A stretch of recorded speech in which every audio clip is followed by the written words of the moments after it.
as soon as I can see that we are totally live and everything's good.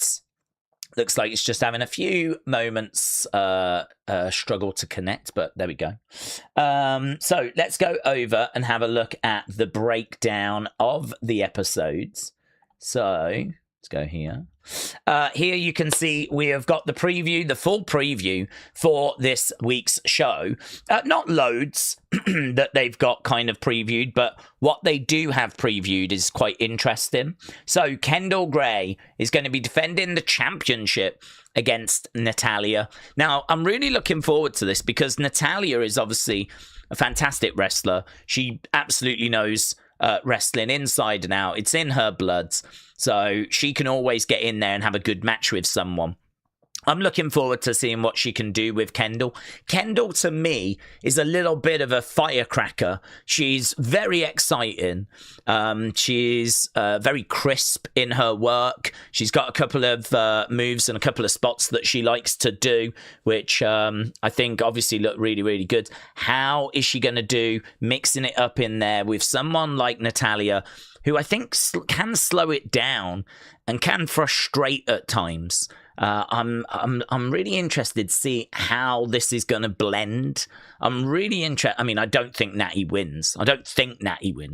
But I'm really interested to see how this blends and how this looks. So Nattie against Kendal, championship on the line, kind of a thrown together, kind of out of nowhere type match, because Nattie has actually been feuding with Jada Parker.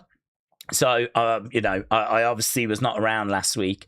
I didn't get a chance to catch up with the episode either. So, yeah, this has kind of come out of nowhere, really.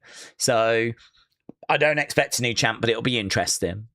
Then we've got a Lizzy Rain, Izzi Dame, Layla Diggs, Thea Hale clash for the #1 contendership for the North American title. So it's going to be a fatal 4-way. I like Layla Diggs, and obviously we all like Lizzy Rain. Thea Hale, I thought she was probably on her way to Evolve, but looks like she's going to be sticking around, or certainly for this opportunity. And then you've got Izzi Dame as well. So the winner is going to be the #1 contender and will compete in the future against the champ, Zarya. So Zarya is a heel. I think it would make sense for a babyface to win.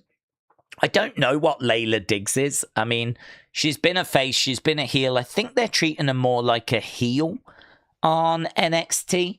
I mean, to be honest with you, I'm looking at maybe Lizzy Rain, but it could be a bit early, Lizzy, because I don't think that Zarya is going to drop that belt now. So do you want to do Lizzy versus Zarya and Lizzy loses? It's a bit tricky, that. I don't think it would be Thea. Although Thea would make sense because she's a babyface. She could face Zarya and she could lose. And then Zarya's title run can continue. Lizzy can get the opportunity like further down the road. I still don't know what Layla Diggs is. I don't know if she's a face. I don't know if she's a heel. She's been both. So, I don't know. They could give Layla the win. I don't think it'll be Izzi Dame. Don't think Izzi Dame's going to get it, because that would be heel against heel. And I don't think they would look to book that, but I don't know. It'll be interesting. We could do a poll, actually. Do a poll and see who you lot think's going to win the #1 contenders match. Who wins? Is it going to be Layla Diggs? Is it going to be Thea Hale? Is it going to be Izzi Dame? Or is it going to be Lizzy Rain? Boom. Okay. Next up, 4 teams are going to clash for the #1 contendership of the tag titles. So we've got a 4-way clash here for the women, but there's a 4-way clash for the men's tag titles. So it looks like we've got OTM. Looks like we've got a team of Dorian Van Dukes and Sean Legacy. Looks like we've got a team of Birthright, which is Stax and Uriah Connors. And then it looks like we've got a team over there of Dark State, which is Osiris and Cutler. So 4 teams, all competing in a fatal four-way to see who is going to be that number one contender. Could have done a poll on that, to be honest. Tag champs at the moment are Swipe Right, Vanity Project. So probably that means it's more likely a babyface team win. We're not drowning in babyface teams, though. I mean, I'm guessing they're a babyface team. They're heels. I don't even know what OTM are. Maybe I'll lean to these guys, but I'm not sure. That's a little tricky as well, actually. And then we got Shiloh Hill taking on Niko Vance. So Shiloh Hill, Niko Vance. Niko Vance, of course, of the Cullen, formerly of the Cullen. I don't know where we are with the Cullen, so that'll be okay. I'm not down on that. So yeah, big championship match, couple of number one contenders matches, and then we got Shiloh taking on Niko Vance. So lovely. Right, let's get the chat on screen so that we can get to you guys. That's the sort of preview of this episode. It's what we've got on deck. Nice. Jared, hello. He said, are you happy that they've turned Maxine now, rather than drag this along like they normally do? Yeah, I'm not down on the turn. There are a few people that are down on it. I think those are people that like Maxine and they want to support Maxine and they're not keen on seeing her go heel. But for me personally, I'm not a fan of Maxine. I have nothing against her as a person, but as a character, she is out of her depth in the sense of when she wrestles, her match quality is not very good, right? She's like a fish out of water. I think she puts the work in, and I think she'd be perfectly fine in Evolve or NXT. But there are undeniably women in NXT that are better than what Maxine is when it comes to wrestling. I would swap her with Kendal Gray in a heartbeat. You know, I'd swap her with Callie Armstrong in a heartbeat, to be honest. I'd swap her with Jada Parker. I would swap her with Kalani Jordan. I'd swap her, of course, with Tatum Paxley, or I'd swap her with Lola Vice. Like, it's not hard to find women that you probably rate as being better in ring than what she is. So it's kind of hard to root for someone that is just so clearly, I don't want to say not worthy of a main roster spot, but just it's not where she should be. And so it's hard to kind of root for her and get behind her when I'd rather see her go to NXT. I think the best way of using her, if she's to be on the main roster, is not as a wrestler, but it's as like a valet. It's a Lana role. It's outside interference, kind of, you know, being a side piece kind of a thing. A little bit like, I don't know, Zelina Vega was to Andrade, or as we said, you know, Lana to Rusev. Maybe she can be that for Theory and, you know, by extension, the Vision. So I'm not down on that. The other advantage is she can now wrestle, and it doesn't matter if she's rubbish, because as long as she believes she's that brilliant, you know, the fans can boo and disagree and say you suck, and she can believe she's the greatest wrestler in the world to basically wind people up. Do you know what I mean? Like, I'm the best wrestler in the world. I'm the best women's wrestler in the world. And we'll be like, no way, no, you're not. And we'll be booing. And that's fine because she's a heel and she's getting heat. And so her joining the Vision ticks boxes for me. Because if you're going to keep her around, keep her as a side piece, keep her as a valet, have her wrestle if you want to, but only now she isn't trying to impress. Only now she isn't trying to get us to support her, which was proving to be a struggle, right? Instead, now it doesn't matter. Now she can take shortcuts. Now she can cheat. Now she can brag. Now she can be arrogant. And she can start digging into that, which might fit better for her. So all of a sudden, you know, I'm still not a fan, but I think this fits better than trying to get her over as a babyface, which there was definitely resistance there. So, yeah, I'm not a signed-up fan. I'm not like all of a sudden loving Maxine. I still wish that she would go to NXT, but personally, I'm not down on her joining the Vision. Let's go now. I hope Tatum does get called up, said Dean, to the main roster soon, because she is good. She almost certainly will, buds. She almost certainly will. Shining Wizard said, can we get the Wrestle Feud questions and the Hall of Fame nominations tonight? You can get Wrestle Feud questions.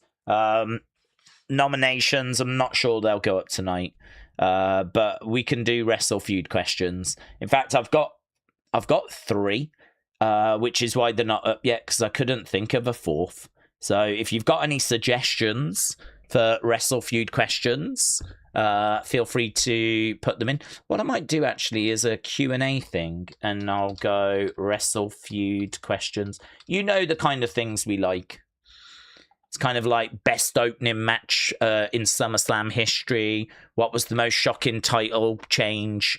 Who's got the worst theme music? Who's got the best ever entrance?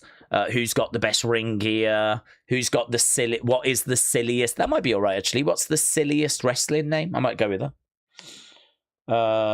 But still put your suggestions in, because every week I sit here trying to think of questions. And we've done so many Wrestle Feuds, I think I'm starting to run out. I don't mind that. What's the silliest wrestling name, though?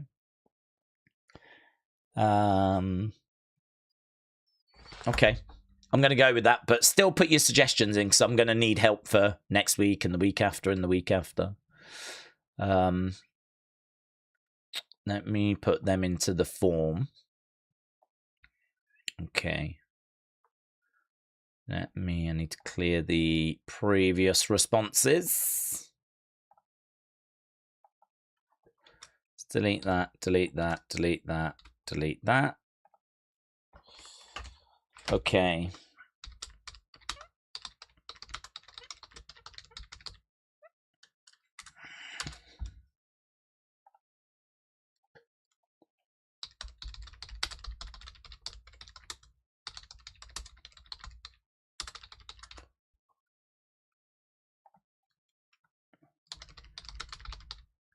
Oh, actually, I still might need help for one, because I think we've done one of these already.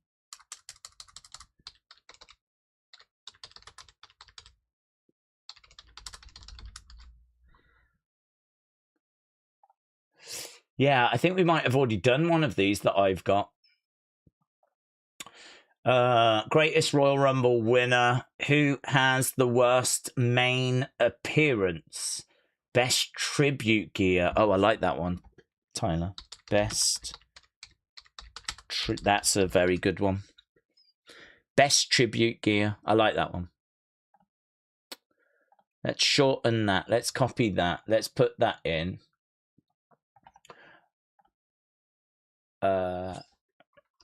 Wrestle Feuds.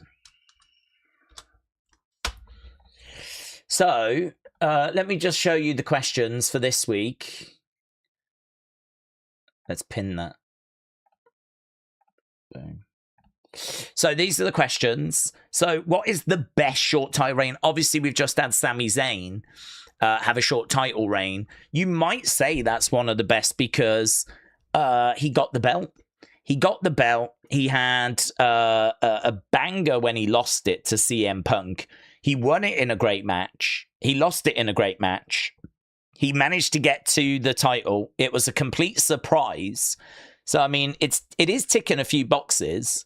So if you think about all the short title reigns, there's a few that come to my mind, but I don't want to name them because obviously I don't want to influence the answers. But what would you think is the best short title reign? I know my number one straight away. I've got my answer. And it's hard to define a short title reign. You're gonna have to do that yourself. You know what qualifies as a short title reign. You're gonna have to do that yourself, right? You're gonna have to draw the limit yourself. Is it a day? Is it a week? Is it a month? Is it 2 months? Is it 3 months? You know, I mean, 3 months is short compared to Roman Reigns' 4 years. So I wouldn't say a short title reign had to be a day or 2 days or something. I think 2 months is fine, 3 months, whatever. It's all relative. So what do you think is the best short title reign? Okay. It doesn't have to be any specific title, just what are the first ones that come to your mind? I've got about 3 or 4 that come to my mind straight away on that. Then we've got the biggest SummerSlam shock moment. The reason I've done this is because WWE are actually counting them down at the moment. WWE are doing a countdown towards SummerSlam of the biggest shock moments. So I think we're up to number 25. So what do you think the top 8 shock moments are going to be? Or what's your biggest shock moment? And I'll make the top 8 out of it, right? So best short title reign. Biggest SummerSlam shock moment ever. Silliest wrestler name, as we just popped into my head. What do you think is the silliest wrestler name ever, right? And then what is the best tribute gear? So by tribute gear, we're talking anyone wearing something they don't normally wear to pay tribute to either another wrestler or maybe sort of giving a nod to a superhero, you know, where they've got some custom gear. I know that Rey Mysterio has wore a lot of stuff in the past that's kind of given a nod. Maybe it might be giving a nod to like a local sports team, might be giving a nod to a wrestler, might be giving a nod to someone in pop culture. We've seen people dress up in like anime inspired stuff. We've seen people dress up with TV inspired stuff, film inspired stuff. Anything that's given a nod, I would say, is acceptable, right? Doesn't have to just be to a wrestler that's passed or a wrestler. I think any gear that they don't normally wear that gives a nod to something else or someone else. So there we go. Those are the 4 questions for this week. I think they're pretty good, but still feel free to put in your suggestions for questions, because every week I sit here on a Tuesday trying to figure out like 4 questions. Managed to get to 3 this week, and then we just got over the line. So I'll definitely take question suggestions. You can do that in the chat. We got a lot going on in the chat right now. We have got a poll. We have got a link to that form. We have got a feedback for WrestleFeud questions. So there's a lot happening straight out of the gates on this stream. So yeah, get your suggestions in. Sometimes when we have loads, it's hard to kind of leave feedbacks. Let's just have a look. If I go to questions, it's still only showing 3 at the moment. But yeah, Tyler, that was good.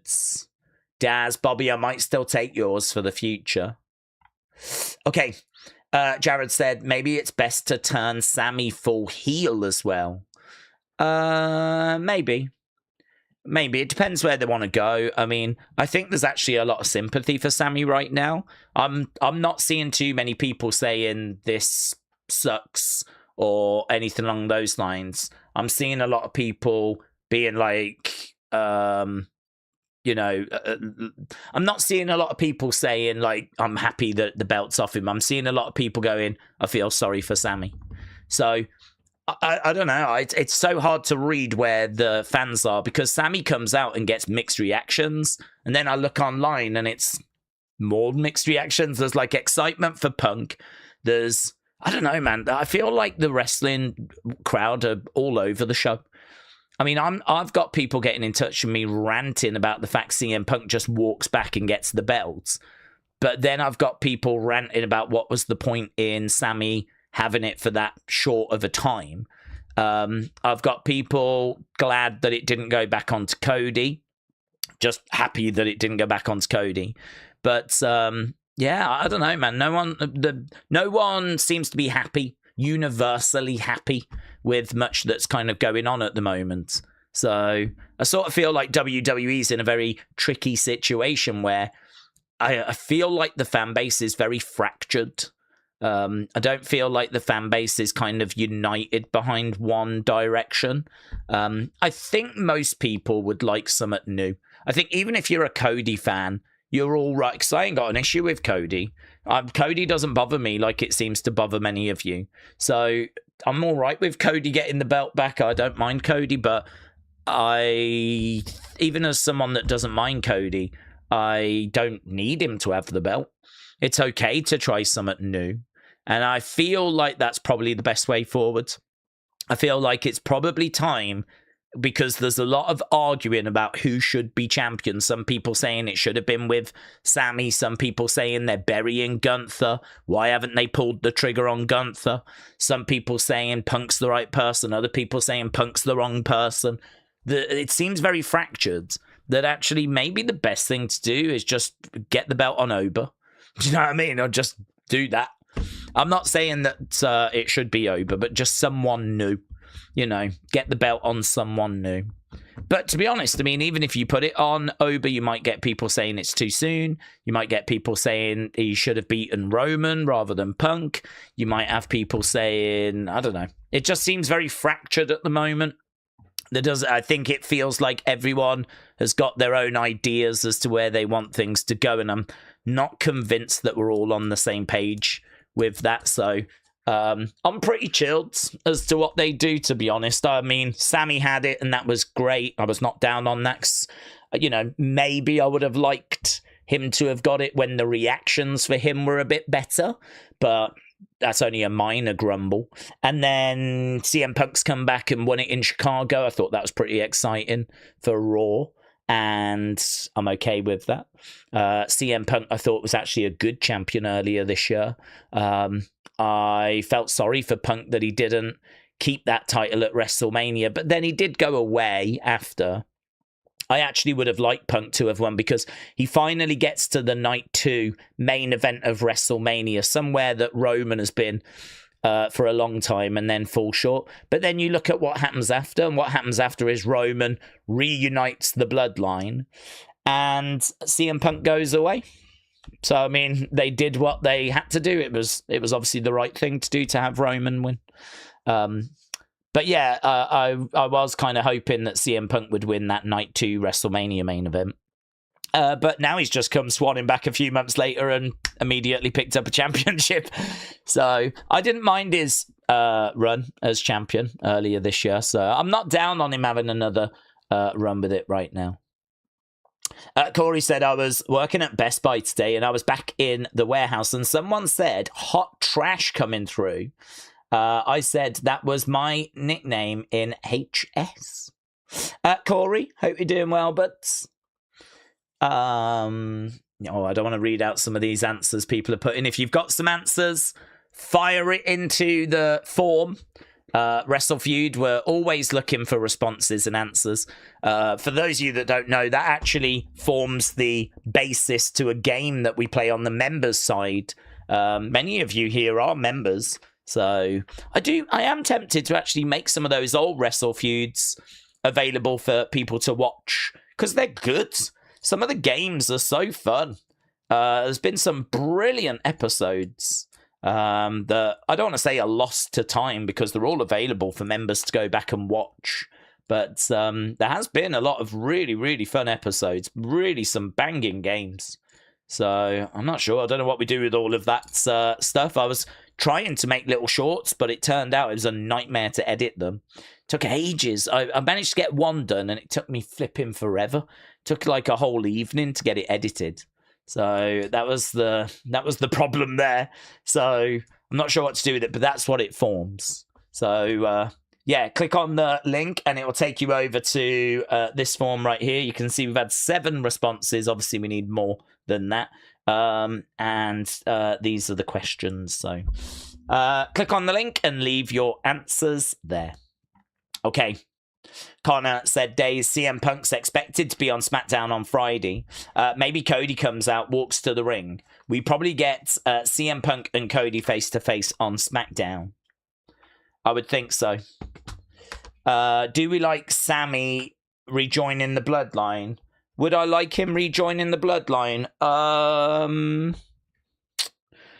don't mind, to be honest. I think that was probably when Sami was probably at his best with the crowds. I mean, it worked before, didn't it? I don't know what you do this time. Are you going to have him turn on Roman again? So how would we exit it? Maybe we don't need to worry about that at this stage and we just put him in. So if we go that way, I wouldn't mind. I wouldn't hate it.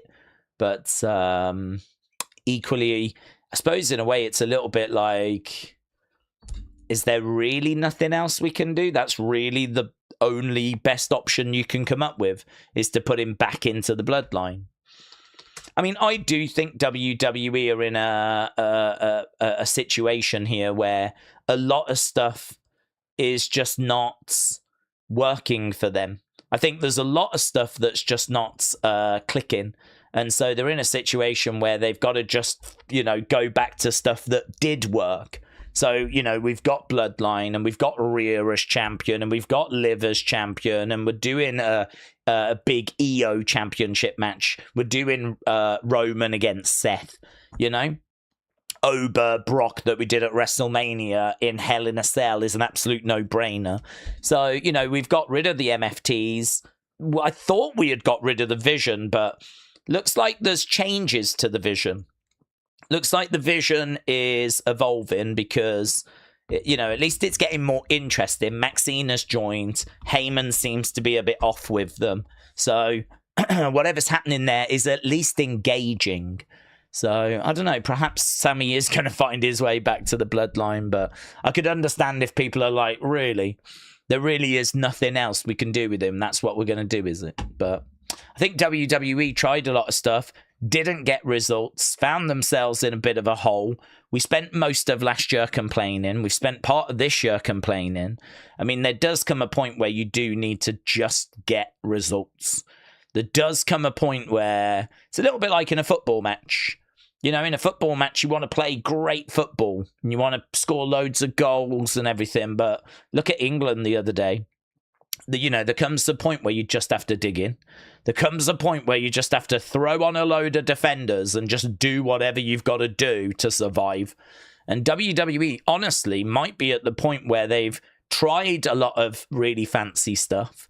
It hasn't worked. And now they've just got to dig in. Now they've just got to have a good summer with good numbers, and they got to get some good results.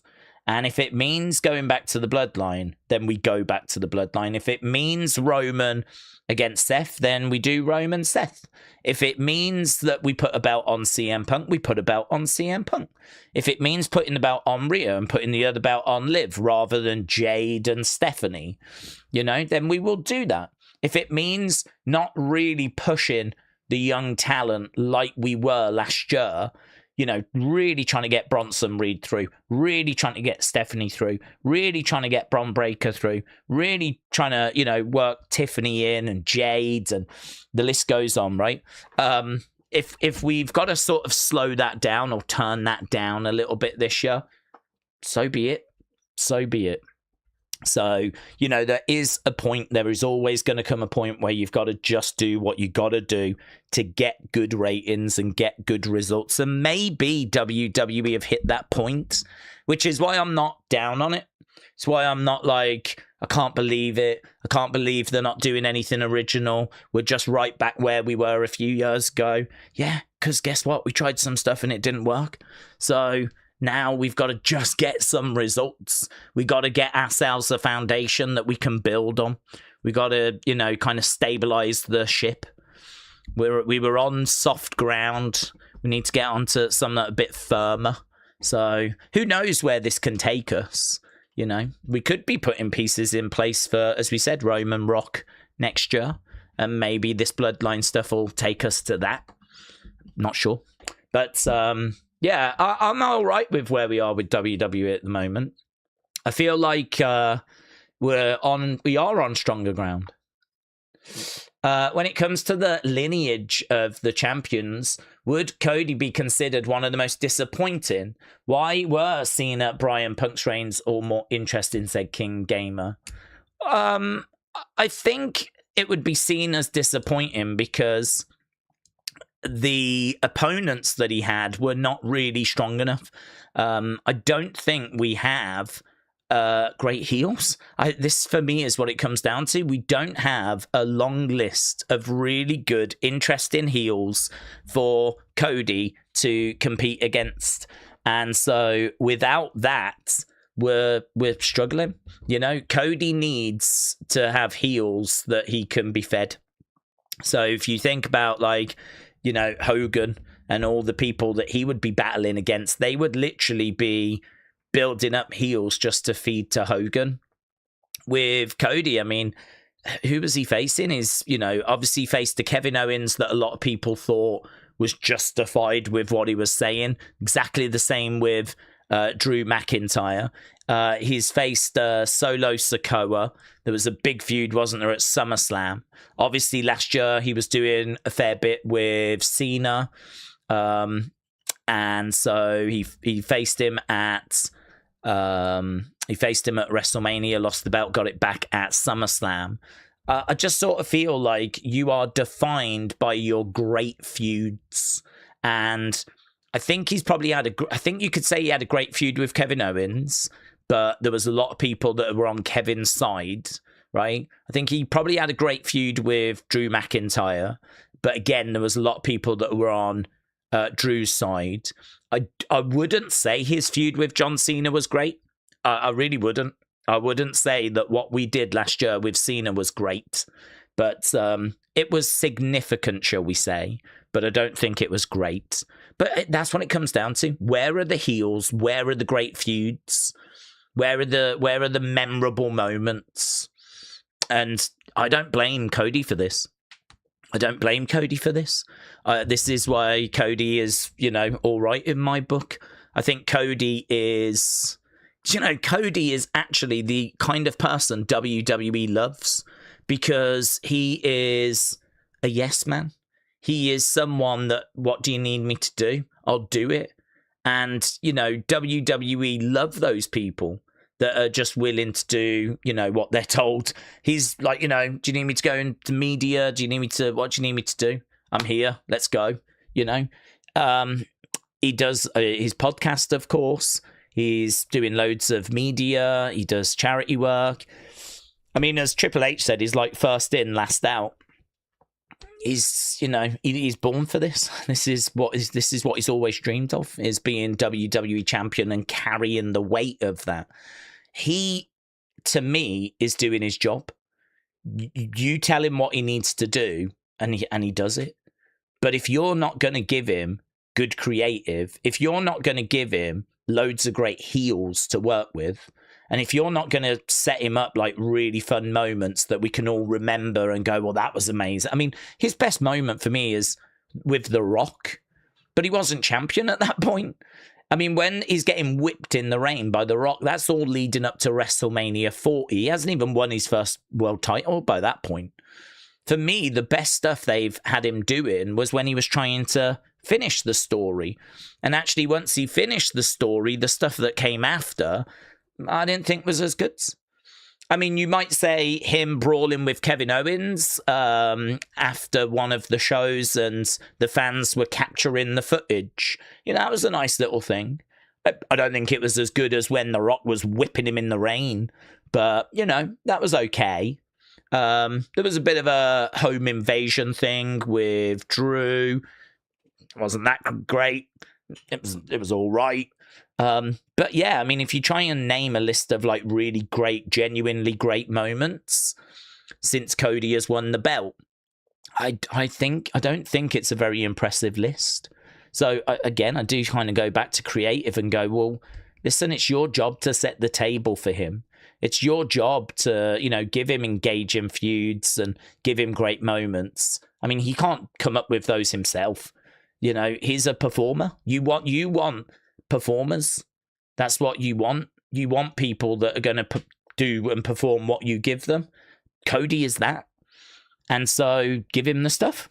And they just haven't. So I don't think he goes down as one of the most disappointing, to be honest. I think that his runs were okay.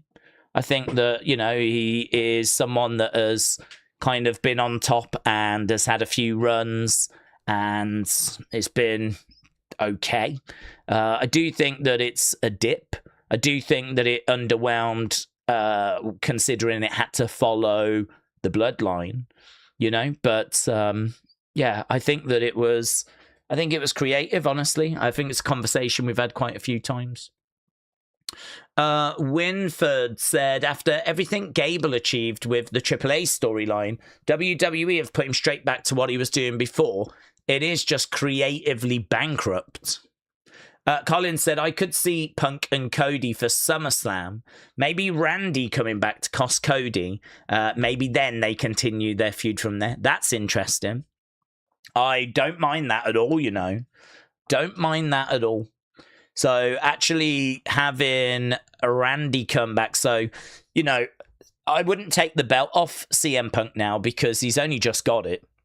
And I really don't see the point in going Cody to Sammy to Punk to Cody at SummerSlam. So I think CM Punk's got to be firm favourite as we get to SummerSlam to retain. So how are we going to do that? Because, I mean, a clean result would be great.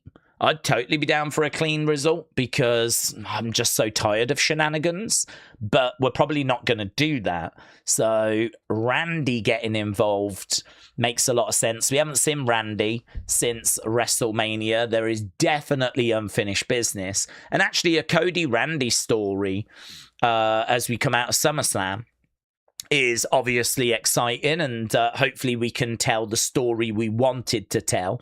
And as you said, belt doesn't need to be involved in that. So Punk carries on as champion. Cody goes into a Randy feud. Yeah, Winford, I'm picking up what you're putting down there. That seems all right to me. Colin, hello. Shout out to you. What is Nikki Blackheart's character, if you know? I don't know. I didn't watch last week, Jared. I know that she arrived, but I didn't watch. She's got a new name now as well. So we will surely see her this week, but I'm not sure as to what her character is. I've not seen her. Hello, Andy. Hope you're doing well. Where's Big Drew? He's been filming, hasn't he? He's been doing films. So I think he's been doing another project. So, yeah, I don't know when he returns. Don't know if he's coming back before SummerSlam or at SummerSlam or after SummerSlam, but I know he's been doing a few films. Connor said, Daze, Becky said that Sammy got robbed. Mr. Meme said, did you see Argentina-Egypt? No. I saw the score, but I didn't see the game. How many times did Sammy beat Volta? Kendal Gray married Brendan Stevens. Oh, what? Kendal Gray got married, did she? Wow. Did she really? They've gone to penalties, said Jason. Oh, yeah. Switzerland, Colombia. I've got the score in front of me. I could see that it's well deep into added on time. So it's gone. It has now gone to penalties. Oh, I think my coverage is a bit delayed, to be honest, because it's saying they're just going to penalties now. Well, do you know, I don't think we had penalties in the round of 16, actually. So that's quite exciting, isn't it? Penalty shootouts are always exciting. I don't even know who I want. Winners go on to face Argentina, don't they? So I don't know. I don't know who I want. Maybe who's gonna pose the biggest problem to Argentina? I don't know. I don't know that either team is going to pose a massive problem.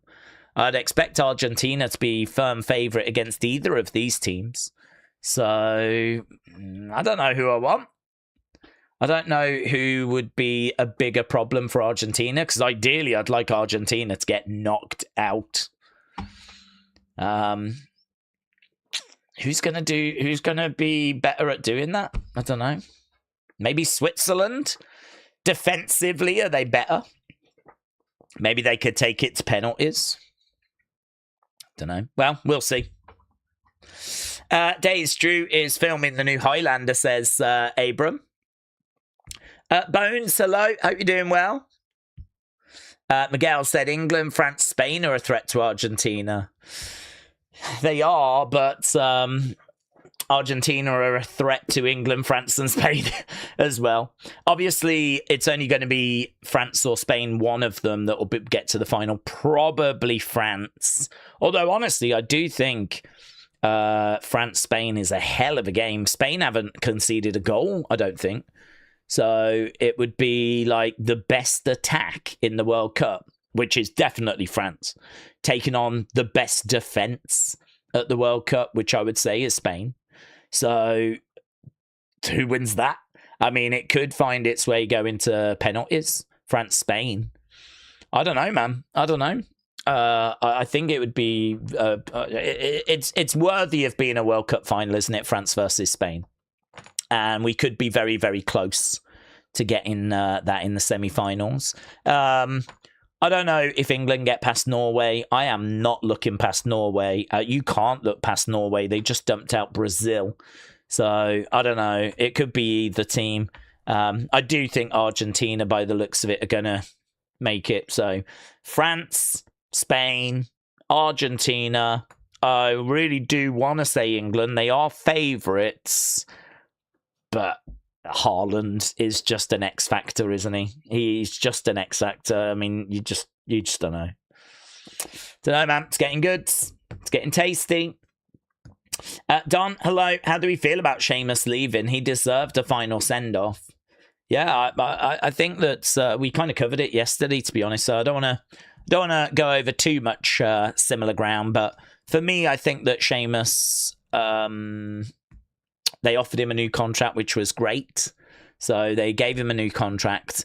Obviously, it was going to be at a lower wage.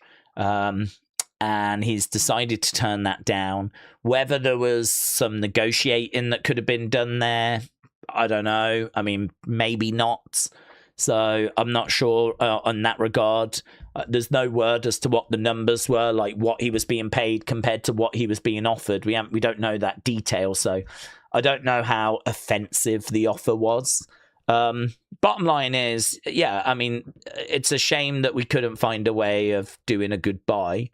I do understand, though, as we said, that reducing someone's money if they're no longer at the level that they used to be, and you don't see yourself using them at that level anymore.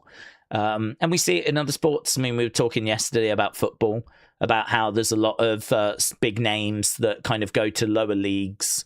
And, there might have been a Premier League player, but by the time their career wraps up, they're in the Championship, or they're in League One, or they're, some other foreign league, not earning the same amount they were earning. Obviously, you tend to have a peak periods, and I think it's probably not unfair to say that Sheamus is out of that peak period now, and he's found himself just falling down the pecking order as Ober has arrived and Trick has arrived. So yeah, I mean, I'm not down on it.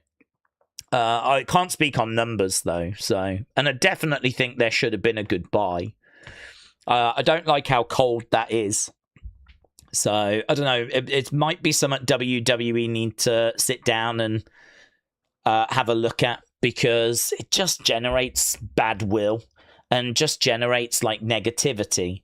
And I think there's a way of taking some of that way. I suppose the only problem you've got is, what would Sheamus have said with a live microphone in his hand? Would you have to worry about that? Is that something WWE would be concerned about? Imagine you've got a superstar like Sheamus that's a bit disgruntled at not being offered the same contract as what they're on, and you're going to give them a live mic. Could it be a problem? Are you opening up another problem? So it's a little tricky. But yeah, it would be nice if they could, wrap things up, end things on a high and be, professional. But I don't know. It's a tricky one, to be honest. Big Time said if wrestlers are pushing past 50, 55, which a lot of wrestlers both in AEW and WWE are doing, do we expect them to be doing seven figures until the wheels fall off? I think it's a case-by-case basis. I think that it depends how big of a draw you are, because I mean, how old's The Rock? But yeah, if The Rock makes an appearance, you know, you're going to shift tickets. So I think it's on a case by case. Of course, The Rock's a bit of an exception, but you get my point. I don't think it's really done by age. It's done more by your connection with the audience and your like how much you can move the needle and how much merch you can shift and all that sort of stuff. So it's it's tricky. It's a case by case basis. I think Sheamus would have been more professional than that, said Shining Wizards. Oh, definitely. I've no doubt about that. But obviously, we're talking bigger picture in the sense of this is going to happen a lot in the future now. This is not a one-time thing. So we've already heard that they did the same thing with the New Day. They offered the New Day a reduced contract, and the New Day turned it down. So WWE could have given them a final run and got them to, you know, go with a goodbye, like a loser leaves type match and then cut a promo after. I would like to think they would have been professional. And I'd like to think Sheamus would have been professional if he'd have been given that opportunity. And I wouldn't be shocked to find out The Miz was offered something similar. Maybe Natalya, if you think about how long Natalya has been on the roster. She's still here. You know, did she get asked to take a reduction? This could be happening more than we're aware. And I think it's also something that could be happening to some wrestler, a couple of wrestlers every year. Someone at some point, you're going to run the risk that, you know, they're not going to be professional. I mean, really, as fans, we want the opportunity to say goodbye, but this is why I was saying it's maybe a little bit more difficult than that. And again, maybe it's a case by case basis. Perhaps if you know the person and you know they're, you know, decent, they're a good person, and there's not going to be any problems, then, you know, you can try and find a way of building in a goodbye. But perhaps if you know them, you know, perhaps if it is like a Goldberg type person or a Bret Hart type person, perhaps then, you know, you go, yeah, perhaps it's better we don't do that. So, Switzerland are through. Well done to Switzerland. So, Colombia, Shakira is out. Heartbreaking. Shakira is out of the World Cup. That means that we can't sing that song anymore. No more Die Die. It's not allowed. She's out. I think that's how it works. So, Argentina, Switzerland. I don't know how I feel about that. They're tricky. They're tricky to score against. They got a good defense. Switzerland are always well organized. So, Switzerland against Argentina, England, Norway, France, Morocco, Spain, Belgium. One of those 8 teams is going to win the 2026 World Cup. I think most people would say France. Then they'll probably say Argentina second, maybe Spain third, maybe England fourth. Don't know. I think Belgium, Switzerland probably bottom, least likely. Belgium 7th. Then maybe Morocco. Then Norway. Then England. Then Spain. Then Argentina. Then France. That's probably the likelihood. Yeah, it's probably the likelihood. That game was a banger from the first whistle, says Edwards. Daze, do we think it could be Cody Gunther at SummerSlam? It was Gunther that cost him his title shot that went to Punk. I think rumours are Cody Punk, to be honest. So I'm expecting Cody versus Punk. Daze, it's unfortunate, but when wrestlers say goodbye, WWE hypes it up for them to show up in AEW. Maybe they don't want to prop up the stock. Yes, that is true. I think it's a shame, though, if that's part of the thinking, because if WWE have offered a reduced contract to these people, then that says that you've already factored in that you're willing to lose them. So Sheamus is on, I don't know, 5 million. Now we offer him 1 million, knowing that he could turn it down and he could go to AEW. So you've already factored that into your offer. So if he turns it down and goes to AEW, then, you know, that's a risk that we've already factored in. So I think it's a shame to not allow him to sort of say goodbye, just because then it juices him up a little bit, makes him, I don't know, a bit more appealing for AEW. I mean, it is true, that is definitely a factor, but I don't know. I'm struggling to think or believe that it's that big of a deal, that it's gonna make someone go from being ice cold to red hot, you know, just because they get a chance to thank the fans and sort of say goodbye. So I think that I believe in that sort of mantra of worry about yourself. I believe in that sort of mantra of, you know, do what's right for you. Don't worry about other people. Focus on yourself. And I think the fans would really appreciate the opportunity to say goodbye to the New Day and say goodbye to Sheamus.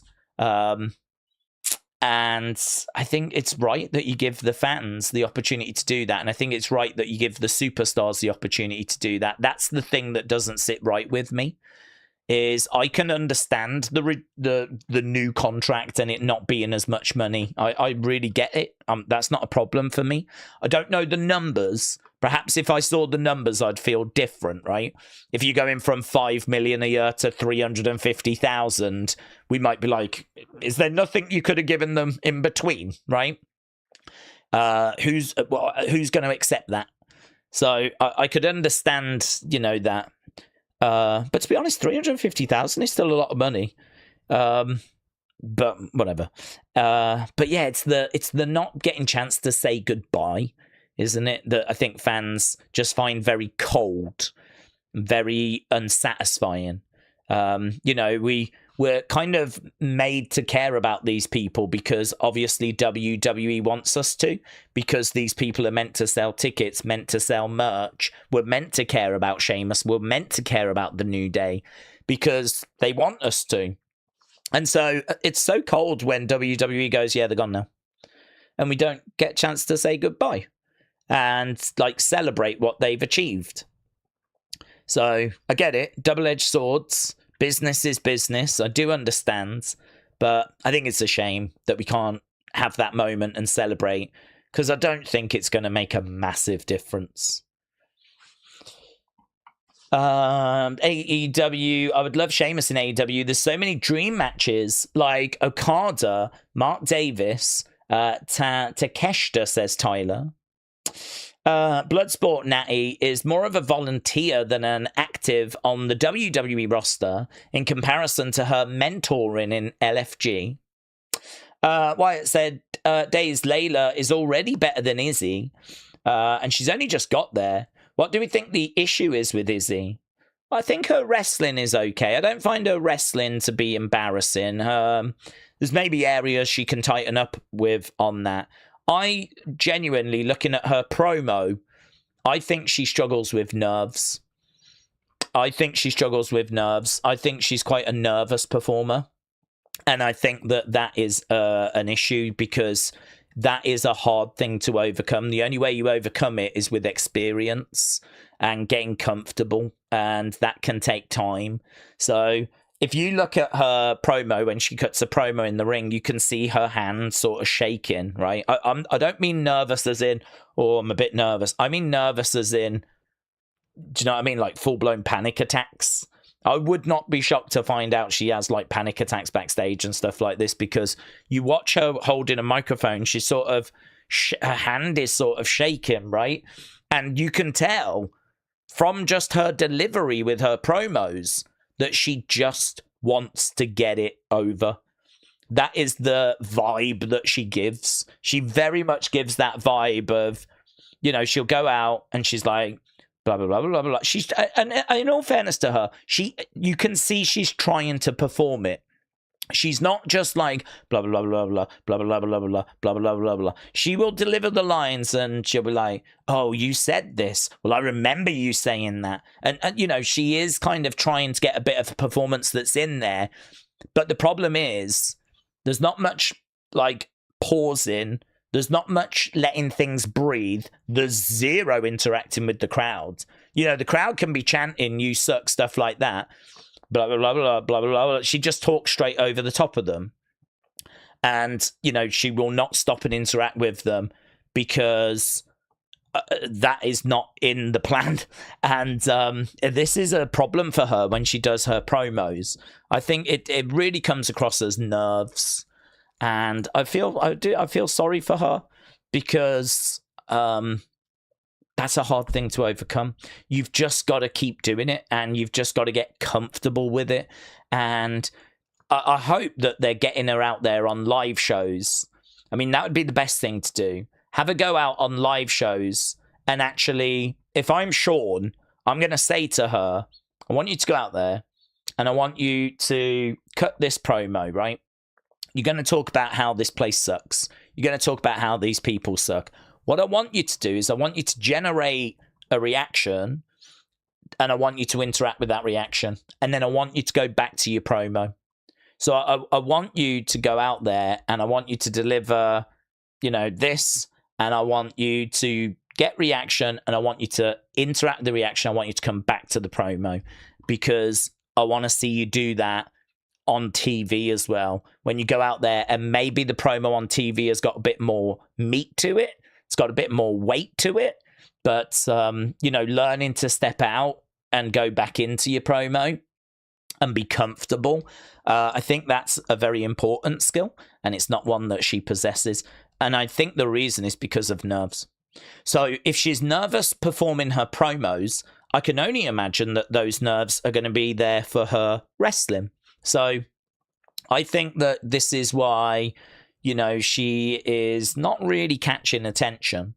You know, there's certainly others that are doing more eye-catching spots. But to be honest, she's a bigger girl, so she needs to do, not big as in fat, but just big as in like a bit taller. She's got a bit more about her. You know, she needs to be more that Raquel Rodriguez, slamming girls down, chucking them round. Want to see her doing a bit more of that. So I don't think she is bad when it comes to her wrestling. I don't watch her matches and think, oh my god, this girl sucks. But I think that there is a lot of room for growth. I think there's a lot of nerves. I think that's evident in her promos. Miami Max said, in acting class, my teacher would say, make interesting choices. Izzy needs to do that, says Miami Max. That's interesting. Shining Wizard said, they need more cocaine in promo classes. We all need more cocaine. Miguel said, Croatia, Portugal, Ghana, Tunisia, Czech Republic, South Korea, Scotland managers are all gone.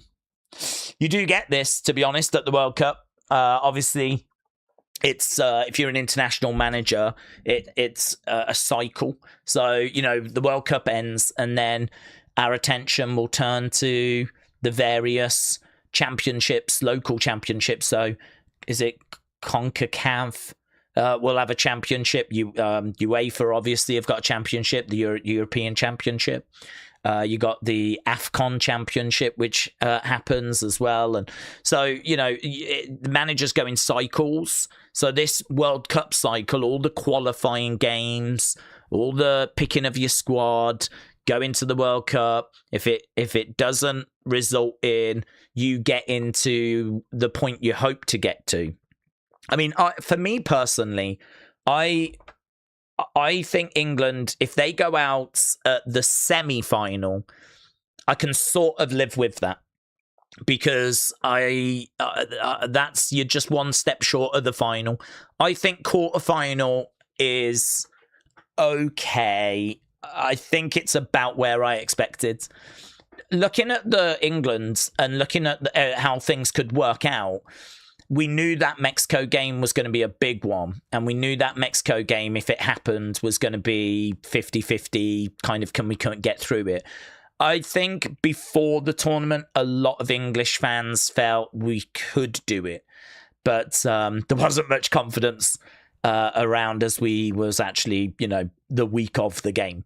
But yeah, because all I've heard about is altitude. That's all anyone's been talking about over here is flipping altitude.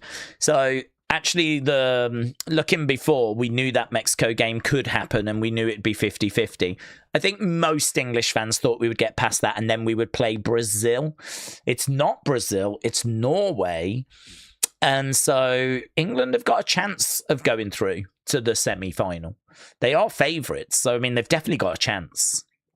Absolutely not looking past Norway, though. England could easily go out to Norway. I mean, if you've got Erling Haaland, he doesn't seem to do much, and then out of nowhere, bang, goal. I mean, it could be like, 2-0, 5 minutes to go. He scores in the 88th and scores in the 92nd. We go to extra time. England go out on penalties, or he scores in extra time. I mean, they are never out of the game. And you saw that today with Argentina. They've got Messi. If you've got players like that, you're never out of the game because it can just be bang, bang, goal, goal, and you're right back in. So I think that it's going to be really tricky. If England could get to the semis, that would be okay in my book. That would be acceptable for us to go out at the semi-finals. Obviously, we want to win it, but even if we get to the final, I'm not convinced we would beat France or Spain or whatever. So I think if we go out to Argentina and we go out to Messi, I think there won't be too many complaints. It'll probably be seen as a missed opportunity. It'll probably be seen as like, oh, we should have done better. This was our best chance to get to a final or whatever it might be. But, I think if we go out to Norway, it would be a little disappointing. But because you'd take that before the tournament. You'd take playing Norway. If someone went, do you want to play Norway in the quarterfinals? You'd be like, yeah, instead of Brazil. Yeah. I mean, before this tournament started, Brazil were higher in the favourites than Norway were. So, but it's going to be hard, man. It's going to be really hard.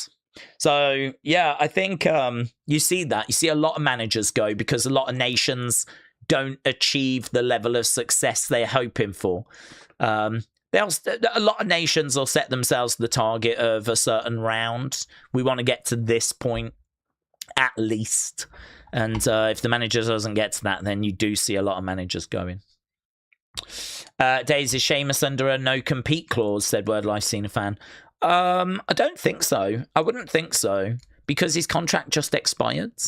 So I'm not sure of a no-compete clause. I haven't heard anything about a no-compete clause, because he's signed a contract and that contract is now just expired. So whether there's a 30-day thing that's built in, but he's not under a contract. So I don't know. The thing is, though, it could trigger an extra payment or something if he doesn't go elsewhere for 30 days. So don't know. Hard to say. But I mean, this is different to like being released.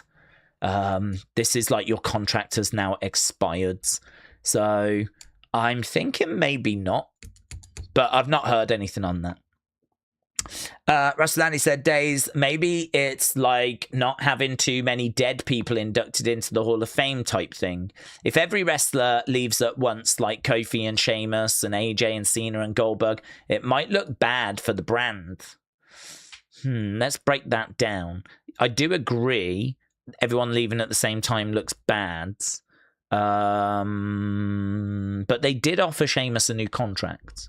But are you saying that they offered him a contract they knew he wouldn't accept? So it's basically as good as releasing him? I don't know. I mean, Cena retired because he wanted to. Goldberg was pretty much done anyway. AJ Styles chose when he wanted to go. So I don't know that this is all like an effort from WWE to like make sure everyone doesn't go at the same time. I think naturally, if you're a wrestler, you wouldn't want to go at the same time as someone else because you want the spotlight. AJ Styles is not going to want to go on the same show as John Cena because, it's not selfish, but it's like you kind of want people talking about you and your career, don't you? It doesn't really make sense to go on the same show as John. So I think even AJ will have gone, let's get December out the way. I'm going to go, you know, early 2026. So I don't even know that was a WWE thing, to be honest. So there's probably a lot of different things that play there. I mean, and they do let go of a lot of people at the same time when the budgets get readjusted. So, you know, we see obviously 20 odd people kind of leave him. I think there's a mixture here of like, they'll have a look at a budget and they'll go, right, okay, we need to save 10 million a year or whatever. In order to do that, we're going to cut that person, they're just not in our plans. This person is just not worth the money we're paying them right now because we just don't see them at that level anymore.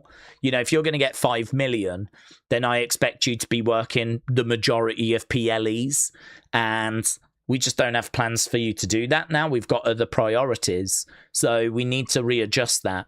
So we'll offer them a new deal for 2 million, right? 2 million, we expect you to do 2 PLEs a year. Maybe WrestleMania, SummerSlam, right? Rumble, Survivor Series, but we don't need you on the B shows. So for that kind of payment, we are looking to use you for that. So let's get Sheamus to that deal. Let's see if he'll accept it, but we can't keep him at 5 million. So you offer him a new deal. He goes, no, I ain't taking that. And you go, okay, well, we'll let your contract expire, but we're done then. And so they're happy to keep him around for a month or two after the releases because, you know, just see his deal out. Why not? And so that's that. They could just cut him there and he loses 2 months, but, you know, we'll just see that out. The difference with the New Day was that apparently they had signed a new deal, I think, last year. So the New Day actually had quite a long time on their deal. There was still a long way for them to go. So we couldn't just see that out. So that's why they got released and they got cut there and then. So I think it was to do with like how long was left in the contract. So, you know, you kind of do that and you work your way down the list and you get rid of the people that you need to get rid of. You make your 10 million saving that you've been tasked with. And then in regards to Cena, that's just a retirement. In regards to AJ Styles, that's a retirement. In regards to Goldberg, that's a retirement. I suppose you could always bring Sheamus back in the future and to do a one-off match if you know, really wanted to. I mean, you know, they kept bringing Goldberg back. So, I mean, why could you not bring Sheamus back if he's not with AEW or something? Perhaps you could do it then, but I don't know. The whole thing's messy, isn't it? I mean, I do understand why people are down on it and they don't like it because it's not very satisfying, is it? I definitely understand the business side. I understand the business sense. But, yeah, for me, it's the lack of a goodbye. It's also cold. I mean, WWE make us support these people, make us care about these people, make us, like, stan these people. And then one day just go, yeah, they're gone now. And there's no goodbye or anything. Kairi Sane, gone. Yeah, now she's gone. Aleister Black, gone. Karrion Kross, yeah, no, forget about it, it's gone. Sheamus, gone. New Day, gone. Is Bray Wyatt around? No, we've let Bray Wyatt go. Bray Wyatt's gone. And they did that. They released him. They just released him. Word just came out before. Obviously, this is before he passed. But like originally, he got released. I think wasn't it like 2022? He got released, and then no, it wasn't. It was 2021, wasn't it? Just after WrestleMania 37, not long after 37, and then he comes back at the end of 2022. So from like the middle of 2021 to, you know, near the end of 2022, he'd been released and it was just announced and that was it, done. So to be honest, that was under Vince. So, I mean, this isn't even just a TKO thing. This is just a WWE thing. This is just what's, you know, been happening. So we can't even massively blame TKO for this. I mean, you can't give everyone a farewell moment or it might be a bad look, says Andy. Can't give everyone a farewell moment. I think it's different if it's like the releases. So when it's like that list that comes out and you're letting a load of people go at the same time, I think we sort of understand that you can't give people a farewell. But like Sheamus is on his own, isn't he? Like Sheamus's contract has expired. And to be honest, they offered him a new one. He turned it down. So, you know, he could have done a goodbye because there's no one else that's being released right now. And I think the same was true with the New Day. I can't remember if there was anyone else that went when they went. I don't think they were part of that big list. It is true, though, when you've got that big list of people like, you know, Dakota Kai, Tegan Nox, all those people all going in like a group of 20 or whatever, then it is true you can't, like, you know, do a lot of goodbyes. They tend to do their goodbyes online, don't they? And I'm sure, you know, Sheamus will probably put something out somewhere. He's got his YouTube channel, of course. Although I don't know if he owns that or if WWE owns that. He'll speak somewhere, of course he will. But I don't know. It's a shame. I don't disagree with people that they would have liked a goodbye, because let's be honest, a lot of those people that get released, they're NXT talent, they're Performance Center talent, or their main roster talent that haven't been around like that long. You know, like a Tegan Nox. I mean, yeah, she's going to have a fan base, but it's a bit different between Tegan Nox and Kofi Kingston. It's a bit different between like, you know, a Dakota Kai and a Sheamus. So, I don't know. Again, where do you draw the line? It gets messy. I understand. But I also understand why people want the goodbyes, you know, from those big names, you know. I mean, people are asking, is Sheamus like a main event Hall of Famer? He's a definite Hall of Famer. So, I mean, and same with New Day, same with Kofi. Like, to not get a goodbye from them is a shame. It is. Where do you draw the line? It's a conversation that, you know, seemingly WWE have had, and they've decided we're going to draw the line where no one gets a goodbye. It's a shame, innit? It is a shame. Days with Gunther costing Cody his title shot. There's a storyline and backstory. How would we build Punk Cody? There's no build except for Raw after Mania. Well, I can only tell you what the dirt sheets are saying, and that is the direction we're going. Apparently, this has been locked in for a long time. Cody Punk is the expected direction, and the dirt sheets are saying that the plan has been in place to do this for a while now. So I think that it's Cody wanting his belt back. It's Cody wanting to get his championship back. It's CM Punk having that belt. And it is, dare I say, a bit of a dream match for people, where it's two of WWE's best that are going to go at each other in the ring, in a main event. May the best man win. So, yeah. I mean, you can absolutely do Cody Gunther, but you can do Cody Gunther at any time. There's a ready-made story there, as you've said, that we can always circle back to. But apparently the plan they've got is they want to do CM Punk Cody. Abram said, how bloody do we think the cage match will be? I think it'll be pretty bloody. I don't know that it's going to get horrifically bad because of the fact that this is a PG product. I don't think they'll plan for it to get horrifically bad, but considering it's probably Brock's last match, he might want for it to be quite bad. So, you know, we've seen blade jobs go wrong quite a few times where, you know, your blades and, you know, the blood will just really start pouring.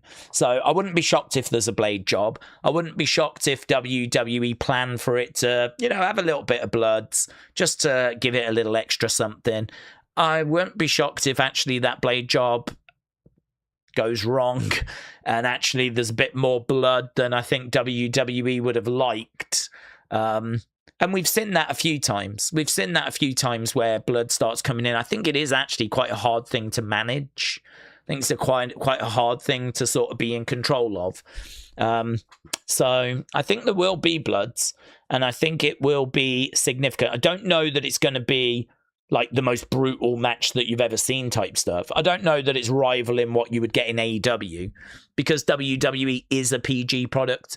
It's not really looking to kind of go to those extremes. But I think they'll want to have a little something.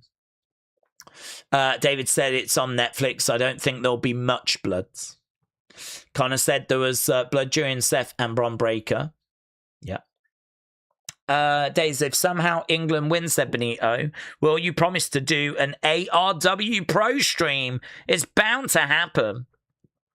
I don't know the ARW Pro stream anywhere, to be honest. I think they're just a live in-person form of entertainment, you know? If anything, ARW Pro is more a state of mind. So more than a wrestling promotion. It's more a place that you mentally go to. So that's a very hard thing to stream. Do we think they should let Sammy call out Punk and Cody for not being a Grand Slam champion, and they are not? I don't know. I don't think it would matter. I think Grand Slam champions don't really mean anything. I've never cared about Grand Slam champions. We never talk about Grand Slam champions. It doesn't mean anything. I think he can call them out. I mean, he's already put a video out today, very angry about what's happened, unsurprisingly. So I think that he is someone that is going to want to get a rematch. We could do Sammy Punk at Saturday night's main event. I would fully expect Punk to obviously keep the championship. But yeah, I don't think he's done. I think he's livid, and understandably so. So I would imagine that you will be seeing Sammy around CM Punk, probably on Friday. And I would imagine Cody as well. I mean, Cody's definitely going to want to be involved. He was denied his match that he had earned. He, beat Jay to get that number one contenders match, and then was attacked by Gunther. Some people are thinking this could go to a fatal four-way, and it could. I mean, it could be a fatal four-way, but I can only tell you what the dirt sheets are saying, and they're saying that Cody and CM Punk has been the plan for a long time. And it was the rumor kind of before Night of Champions.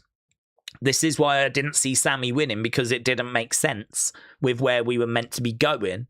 But they basically took the belt off the one guy that was in the match, put it on Sammy so they could get it on the other guy that's in the match. So now we're seemingly doing Cody against CM Punk. Days, do we... Oh, it's gone. It's gone. Miami Max said it's going to be a hell of an England watch party this Saturday in Miami, says Miami Max. It's going to be, I hope it's not too hot. That's not going to work in England's advantage. Although saying that, the Norwegians aren't going to be used to the heat either. So, I suppose it's a level playing field. When I think Miami, I think scorching heat. I think high humidity. I hope it's something comfortable so that, we can get a good game. Plus also, I just don't know what's left of England. I think England gave so much in that Mexico game. Thankfully, they've got a bit of time. It's not like the game's in a couple of days. It's on Saturday. So, thankfully, England have got a chance to sort of get themselves together, but oh my god, they put in such a shift that I do worry. I'll tell you the other thing I'm worried about as well. Quite a few of our players are on yellow cards, and if they get a yellow card in that game, even if we win, we could lose some big names for the semi-final. Apparently Harry Kane is on a yellow, Bellingham's on a yellow, Declan Rice is on a yellow, O'Reilly is on a yellow. There's quite a few that are on a yellow card. So if they pick up a yellow, even if England go through, they would have to sit out the semi-final, which if we do get through and we have to play Argentina, we're going to need every single person we've got. So that's another tightrope that England is having to walk, where we can't afford to be getting yellow cards for certain people. You can't get So you play the round of 32, the round of 16, and the quarterfinals. That's 3 games. You cannot get 2 yellow cards within those 3 games. If you do, you miss the next match. So if you had a yellow in the first game and a yellow in the second game, you would miss the third. If you had a yellow in the first and a yellow in the third, you would miss the 4th game, right? It gets wiped after the semi-finals, because it did used to be the case that if you got 2 yellows, you could miss the final. And so, you know, that obviously FIFA looked at that and went, yeah, no, we can't do that. We can't have people missing finals. It's okay to miss a semi-final, but we can't have people, like, you know, missing out on finals. So they've redone it now so that the way it works is you can't get 2 yellows within these sort of 3 games. If you do, you miss the semi-final. As soon as you get to the semi-final stage, it's all wiped. So you don't need to worry then about, you know, potentially missing the final. The only way you would miss the final, I think, is if you got a red card in the semi-final. If you got a red card in the semi-final, I think you do miss the final. Because normally, as long as you're not called America, you do miss a game if you get a red card. So I think that is the case for the final as well, that you would miss the final if you got a red card. So, yeah, England have got that flipping tightrope that they've got to walk as well. Rapture said, I think the best that can come from Punk now being champ is Punk against Cody at SummerSlam. Nick Aldis making Gunther fight Iliya at SummerSlam because he's fed up with him. Sammy versus Johnny as Sammy's mad at him. Thoughts? I don't know, but you could go that way. I think Punk Cody is locked. Gunther Iliya would be a great match, but there's no kind of recent history between them. I don't know why Nick would choose Iliya to sort of represent him, because Iliya's just not even getting on TV at the moment. So I don't know what the plan is for Gunther. I wouldn't be down if it was Iliya, but I would sort of need it explained. I suppose you can get to it. I suppose you could get to it, but it's very out the blue. Iliya we haven't seen in ages now. So yeah, you could do it. Sammy against Johnny. Again, Sammy and Johnny are good friends, aren't they? We would obviously need to tell a story of them not being friends. You're saying that Sammy is mad at him, blaming him for losing the belt. Yeah, maybe. I don't know. I think I could see them tagging. I could see them actually teaming together more so than actually going against each other. But yeah, you could go that way. EQ92 said, the last thing CM Punk said is, you never know when a title opportunity can fall from the sky. Cody said, just say when. Daze, will you do a top 10 of Mattel figures from 2026? No plans to do that at the moment, buds. No plans to do any figure videos right now. Do we think that Sammy and Johnny might go after tag championships? I think so. That feels more like where we could be going. I mean, Johnny, we've got to do something with him. A lot of people were wondering if Johnny might come down and actually help Sammy retain. Obviously, he's not done that. I don't know where they're going with it. I mean, have they just been including him so they can just get him on the show? Or are we actually building to something? So, yeah, as Rapture said, perhaps Sammy blames Johnny and it leads to a match between them, which, you know, forget how we get to it. A match between Johnny and Sammy would be very fun. I don't know. There's a lot of work to be done there if that's where it's kind of going, you know? It could be fun, though, if Sammy maybe does something to Candice. I mean, if someone does something to Candice, that might bring Johnny out of his slumber, you know? That might bring him back around. Don't know. We'll have to see. I don't know why, if you've already spoke about this, but how do we feel about the US red card situation? Yeah, I think it sucks. I think most people are probably on the same page with that. I've seen people, former American soccer players, saying that it sucks. Brad Friedel, who used to be the US goalkeeper, was saying that it's, just not right. Saying that, not only was it a red card, that, we all get bad decisions. This argument that it shouldn't have been a red card in the first place is irrelevant, because this is the World Cup. This is football. Like, there's a referee, there's VAR. People look at these decisions and they make a call, right? You don't re-referee a game after. Like, if you get a bad call, you get a bad call. I mean, these things have changed a lot over time. I mean, back in the day, we only had the ref, and there was plenty of bad calls. I mean, England scored a goal in 2010 against the Germans. Ball crossed the line. You can pause the video and see the ball is fully across the line. It hit the crossbar, bounced over the line, and it was fully over the line. And you can see a distance between the line and the ball, and it wasn't given. England did not get a goal, even though the ball crossed the line. And that was in 2010. And then after that, they brought in like goal line technology, so that now automatically it tells if the ball has crossed the line or not. So, we've seen a lot of things evolve over years where, extra technology has come in, VAR has come in, and all this kind of stuff. But the bottom line is, where we are right now is, if you get a decision on the field, like a red card, yellow cards, whatever, there is no process to really appeal it. There is no like official appeal process.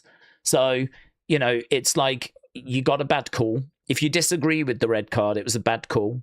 There's plenty of cards that people disagree with, but there's like the on-field decision is the on-field decision. So, the fact that like Donald Trump was able to pick up the phone and put some pressure onto Infantino, it's just a really bad look. It's a really bad look. The optics are really bad. And so, all of a sudden Balogun gets his red card suspended. Rightfully, a lot of managers now are like, okay, so does that mean I can call up about, Kwanzaa got a red card? Can we call up about that? Declan Rice got a yellow right at the start of the match. We don't agree with that. Can we call up for that? And it's like, all of a sudden, you've set a new protocol now. All of a sudden, you're going to have a load of managers calling up going, I'd like to appeal this, I'd like to appeal that. That's not how it works. That's not how it's ever worked. Some people point to like Ronaldo because something similar happened to Ronaldo, but that was wrong as well. It was very clear that when they did that for Ronaldo, they were only doing it because it was Ronaldo. I mean, we all knew that was corrupt as well. So, do you know what I mean? Like, one corrupt thing happens, and then now you're encouraging people to go, well, they did that, so can we do it? And so now you're getting more corrupt things happen, and all of a sudden the game will just fall apart. All of a sudden, like this, it's really bad. It's really, really bad. So, yeah, I think if you've got people, Americans, that are coming out even saying this is wrong. Do you know, there's a guy actually, there's a pundit, I can't remember his name, but he's a really enthusiastic pundit.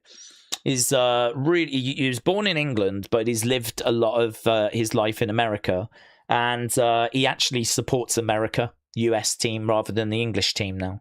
And when he talks about America, he talks about we. I think he is officially a citizen, but it's a bit weird because he's still got a bit of an English accent. And, but he firmly loves American football and everything, and he's really passionate, and he was really excited for the World Cup. And I saw an interview with him, and he was just saying it's wrong. It's just wrong. So I think even Balogun went up, didn't he, to the Belgium coach after to sort of have a word with him, and the Belgium coach spoke afterwards, and he was like, listen, it's not his fault. It's nothing to do with him, is it? But, he's been told that he can now play. Of course he wants to play. I mean, it's not his fault. It's not America's fault. It's not the American team's fault. It's FIFA's fault. FIFA are the ones that are to blame. To be honest, it's not even Donald Trump's fault, because he's tried to do what he's tried to do. He's seen that this player got a red card. He didn't agree with it. So he's picked up the phone to his mate, and he's gone, listen, can you sort this for me? And who knows what was really said in the phone conversation? Who knows? Right? But he's admitted he's called, and he's called Infantino. And lo and behold, the end result is that this guy can now play. And that's just not the rules. So it's bad. It's just bad. It's really bad. So I don't know. I don't know what the flip happens now. I mean, there's obviously a lot of people annoyed about it, upset about it. I do feel sorry, actually, for America, because a lot of goodwill did go out the game over this. There's a lot of people that were annoyed about it. But as I said, it's not America's fault. It's not the men's national team's fault. It's not Balogun's fault. It's not Donald Trump's fault. I don't even blame Donald Trump. I mean, he doesn't watch football. He doesn't, he's always going to want to get involved, I think he saw it as an opportunity to give America the best chance possible, So he's just thinking along those lines, isn't he? So he's picked up the phone to his mate and gone, can you sort this for me? And so, it's FIFA's fault. FIFA should have been, no, that's not possible. It's very easy to do that. Sorry, but no, it's not possible. Done. Over. End of. I mean, they're saying that there is a regulation and all of this, but, that regulation's going to get tested now, because I've heard plenty of stories of different nations that are now interested in appealing, and all of a sudden, apparently the FA are interested in appealing about the red card we got against Mexico. So, I mean, FIFA have just opened a whole can of worms for themselves now.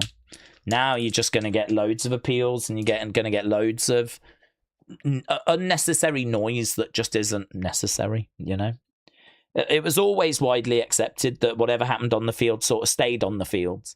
And, disappointing. Really disappointing. Connor says, how do you see the Roman Seth match? It'll probably end up finishing at SummerSlam. I would like for Seth to win, but I think Roman wins. So I think that Roman is going to retain. I think that we're building him for WrestleMania next year.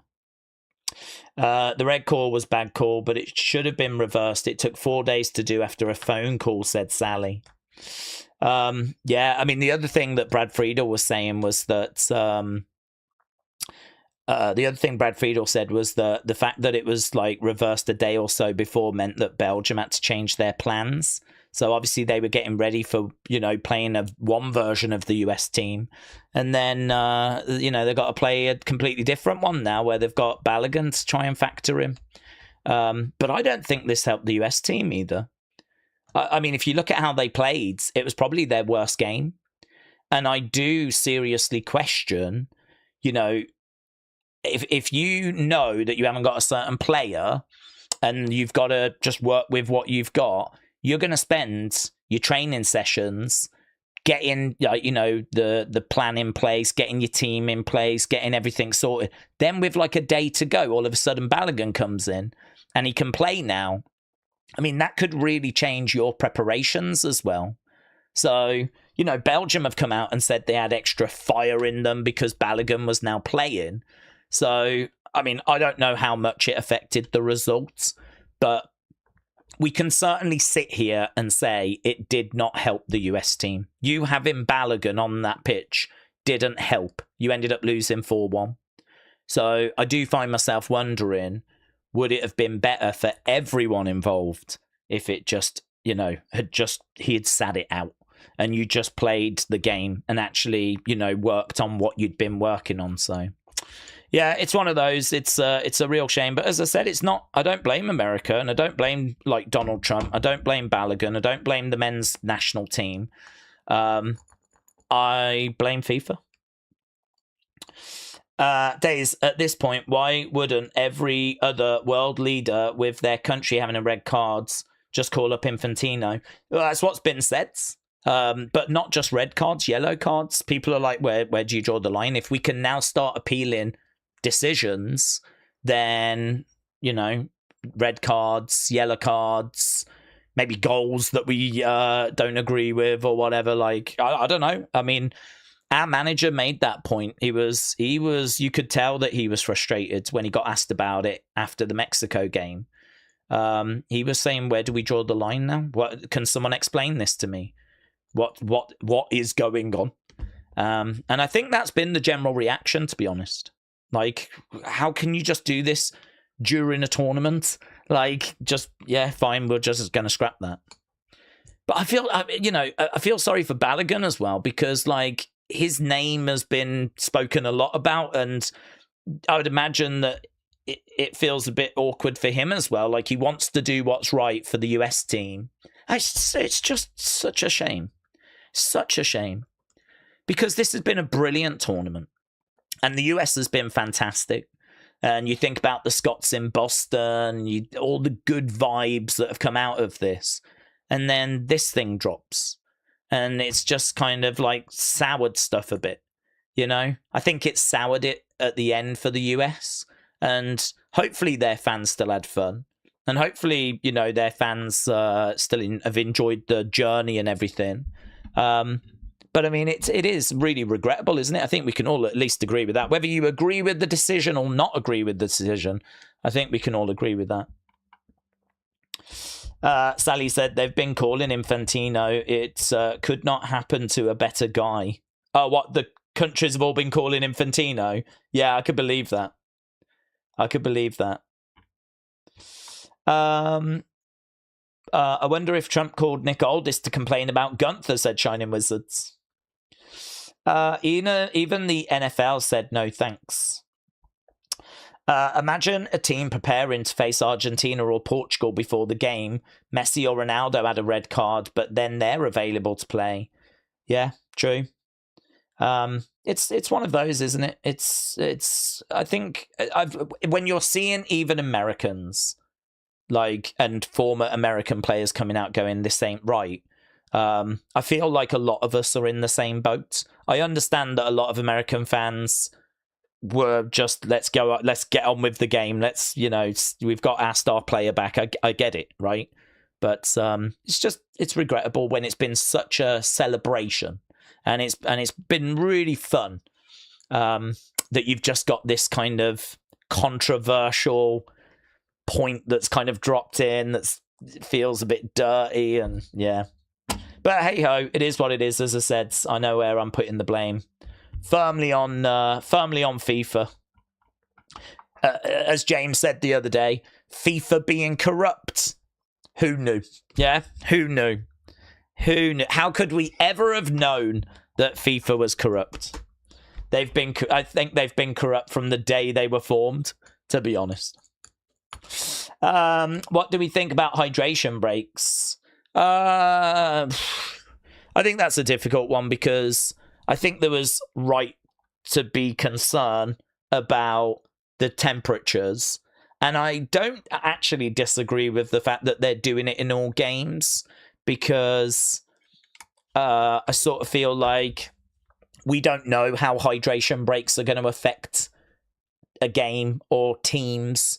So, you know, the fact that you've got these little moments where you can have a chat with the manager as you're getting a drink, that's like extra benefit, isn't it? It's extra coaching. Things cannot be going your way, and then you can have this break and, you know, regroup and then, you know, do better. So I think it would have been very difficult to have done it in certain games and not in other games. I think FIFA going, let's just do it in all games, that does actually make sense to me. I can understand that decision. That way no one can complain that they got an advantage. And it is silly when it's raining and you stop for a hydration break. I mean, I do understand the optics are ridiculous. I mean, it's a very easy thing to point and go, what the hell is this? What's going on? But equally, you know that if they didn't do that, there would have been people complaining that this team had an advantage in their game and we didn't get that advantage in ours.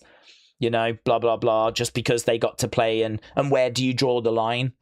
At what point is the temperature not hot enough for a hydration break? Like, I think you do it in all of them, or you don't do it at all. So I don't disagree with them being in all games. I understand it looks silly, but I get it.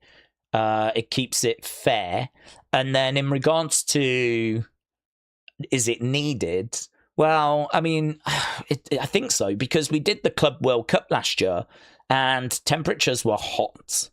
So I do think that they've been needed. So look, I'm not a fan of them. They're definitely gone after this World Cup. They're not something that's going to be sticking around. No fans want them sticking around. But for this World Cup, I get it. I understand why we're doing it. So I feel like, you know, it's almost at the end of the tournament. The hydration break conversation is pretty much irrelevant now. You know, we know they're here. We've done them for every game. We're going to keep doing them from every game. But you can hear the reaction from the fans, and that is that there's lots of booing that goes on. Bobby said, are there matches that we're looking forward to on Saturday on UFC? No, I haven't actually looked yet, to be honest. I know we've got the Conor match. I know Paddy Pimblett's fighting. I think Gable Stevenson's actually in action as well, so I'm interested in seeing him. Obviously, I'm interested in the Conor fight. I was looking, I think there's about 12 or 13 fights. So, you know, I'm definitely going to find some stuff in there I'm going to be really looking forward to, but I haven't sat down and like really got stuck into it yet. Pete Ivy said, what do we think about people using all caps to get some extra attention? I think it doesn't work. It doesn't really matter if you're using all caps or not. To be honest, I'll tell you what works better, and that is longer messages. Is the truth. I tend to go to longer messages because it feels like those people have got something like to say, like they're sharing an opinion and all that stuff. So all caps doesn't make a difference, but actually longer messages do tend to make a difference. Edward said, what was crazy was Argentina was down for most of the game. Then on the 70th minute, Argentina got 3 in 10 minutes. What next? A hot chocolate break during the hockey, says Jim. Well, I think that would be lovely, to be honest. That doesn't strike me as a bad idea. You should give it a go. Yeah, I mean, look, every time they do them, the fans boo, and the fans are obviously not into them. So these are not something that's going to be sticking around. But yeah, we did the Club World Cup last year, and it was hot. And there was lots of reports of it being really, really hot. And so I can understand why they wanted to do them. I think there was some serious concern, but I mean, I've not heard of like there being crazy temperatures, to be honest with you. Actually, a lot of the time it's been indoor stadiums. I mean, we played in Texas and it was an indoor stadium. So it was air conditioned and it was perfectly nice. People were kicked out flying the real flag of Iran, the lion and the sun flag, says Stuart. Daze, hope you are well and good. At least the Sammy fans got 9 days, said TJF. Yep. I said from the moment he got it that it was, I suspected, and I think we all suspected. I don't think anyone was kind of alone in thinking that chances are this is a transitional thing. And, you know, I gave him SummerSlam at best. And I didn't expect him to lose it as quickly as, like, the Monday. But to be honest, I mean, say he got past Monday and he went to Friday. I mean, what's he going to do? He's going to do, like, maybe a promo segment or something. I mean, I feel like if he was going to be losing it soon, like Saturday night's main event or SummerSlam, what have we been robbed of? Maybe a match or two. So, yeah, you know, I was prepared for it to be a short reign. So I'm just pleased that he had it. I mean, it's a job done, really. It's a tick in the box. So I'm just pleased that he managed to have it at some point. Shining Wizard said, how do you take your coffee? I just have it Blackbirds. I literally just put the coffee in and water, and that's me done. TJF said it would have been awesome to have seen a Sammy Open challenge. Yeah, that would have been good for a few weeks. That would have been good. We read that one. We didn't used to have hydration breaks. All we got was a slice of orange, said Shining Wizards.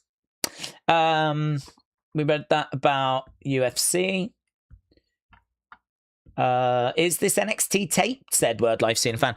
I don't know, to be honest. It's funny you should answer that because I've literally just set up and it's not available at the moment. So I don't know. I don't think it is. I'm not under the impression that it's taped, but it is sort of acting like a tape show on Netflix at the moment.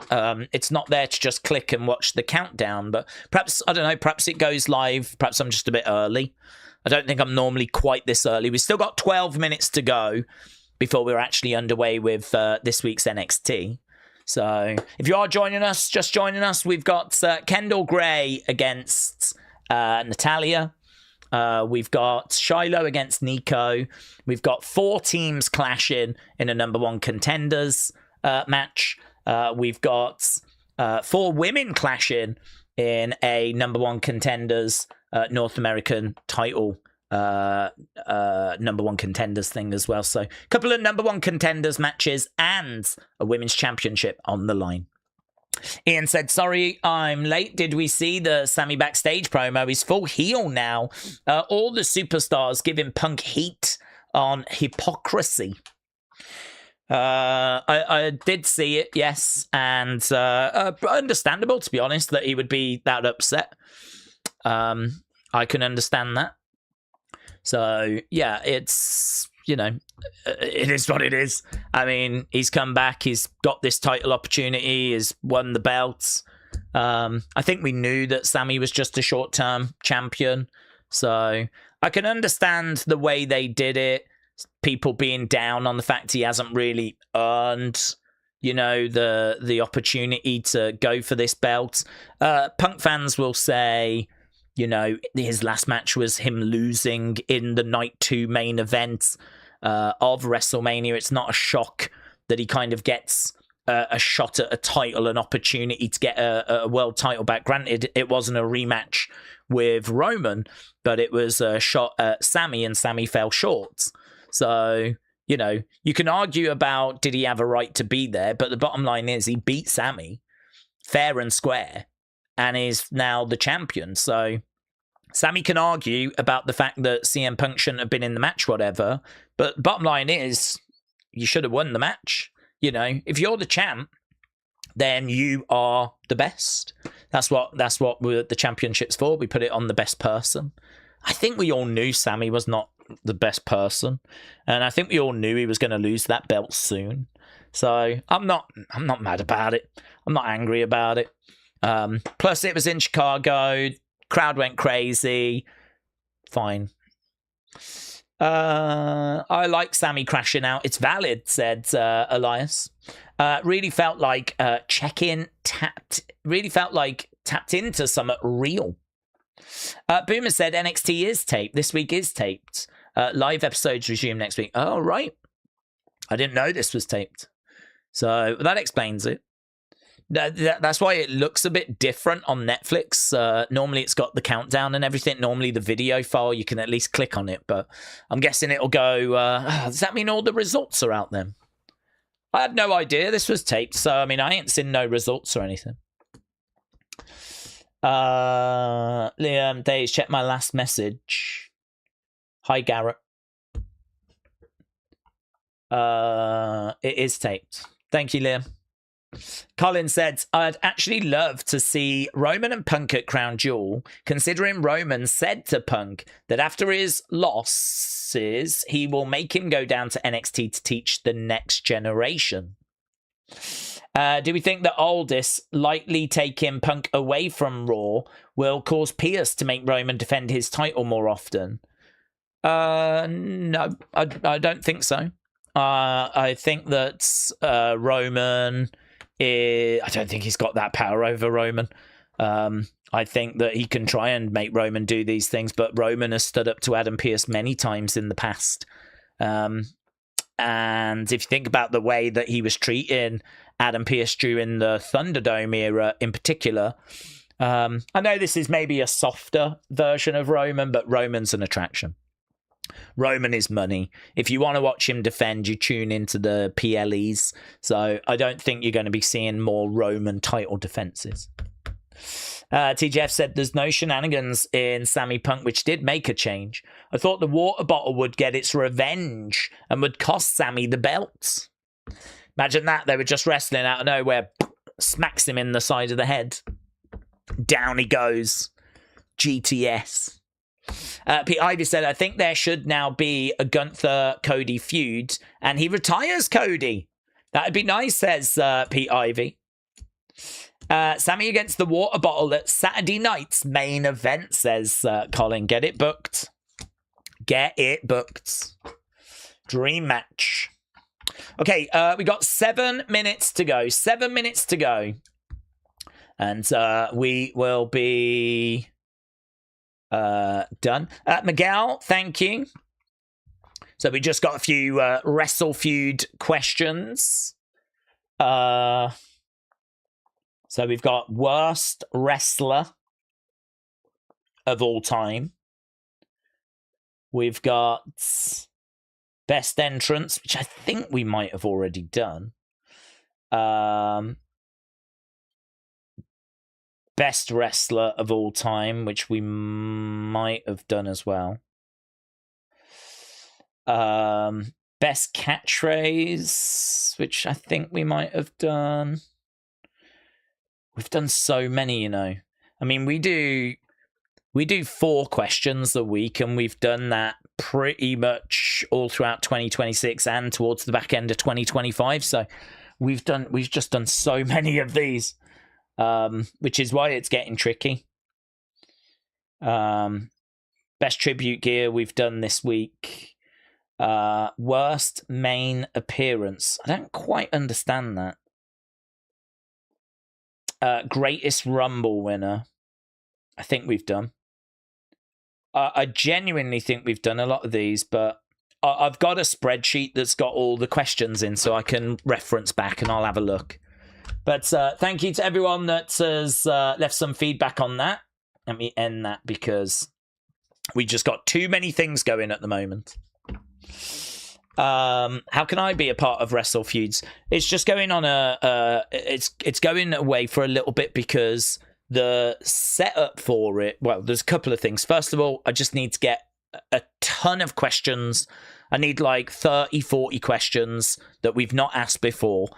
I need to get like a load built up so that I don't have this problem every week, right? So I need to do that. And the other thing I need to do is when we play the game, I don't know if people have noticed, I'm sure they have. There's a couple of sound effects that are built in that I can't turn down. There's no way I can turn them down. The only way I can turn them down is by doing it sort of manually. And it means that, like, whenever I press a button, I'm having to, like, lower volumes and all this sort of stuff, and it's a nightmare. So there is a new way of playing the game. There's an update, and it's meant to be better. It's meant to be quicker. It's meant to, you know, it's just meant to work better. So I need to get that installed. So the game needs to kind of be changed over. I need to build up a catalogue of questions again. Once I've done that, I'll look to bring it back and I'll get a form out. So I've got, I think we're going until early August. And then we have a break for a little bit, couple of weeks. It shouldn't take longer than a few weeks. And then, you know, we'll look to come back. When we look to come back, I'll get the form out. There'll be a post. So just keep an eye out for that. But at the moment, it's, you know, winding down. But, yeah, as long as I can get a load of questions in advance. I mean, doing it is not a problem. I mean, doing it is a pleasure. Like, chatting with people, that's great. I've had a great time with that. So doing it's no problem. It's just I need a load of questions and I need to change over to the new game format. Mark, shout out to you. Said, I'm in hospital watching this to keep me calm. Mark, shout out to you, buds. I hope life's treating you well. Dark Side of the Ring new season's going to premiere tonight, said Elias Jenny. Is that on TNA, is it? I think these first ones are all TNA, aren't they? Word Life Cena fan, there's only 6 minutes until NXT airs on the CW. Sally said, how much power do the general managers have on the shows? Sometimes it feels like they're just there to set up the drama, but they have no power. Zero actual power. But in regards to kayfabe, they have the ability to obviously tell the wrestlers what to do. The problem they've got is, like, in kayfabe, they obviously can say to Roman, I want you to defend the belt. If Roman says, no, I'm not going to, what are they going to do? Suspend him? I mean, they're just shooting themselves in the foot because Roman's a massive star. And if they suspend Roman, the ratings are going to suffer. And Triple H will be on the phone in kayfabe. Nick Khan will be on the phone. TKO will be on the phone. So, I mean, if you're Adam Pearce, you can act like Billy Big Balls, but what can you do? You know, really, Roman has got the power, hasn't he? Roman can largely do what he wants to do. And this is the kind of point he was making back during the Thunderdome.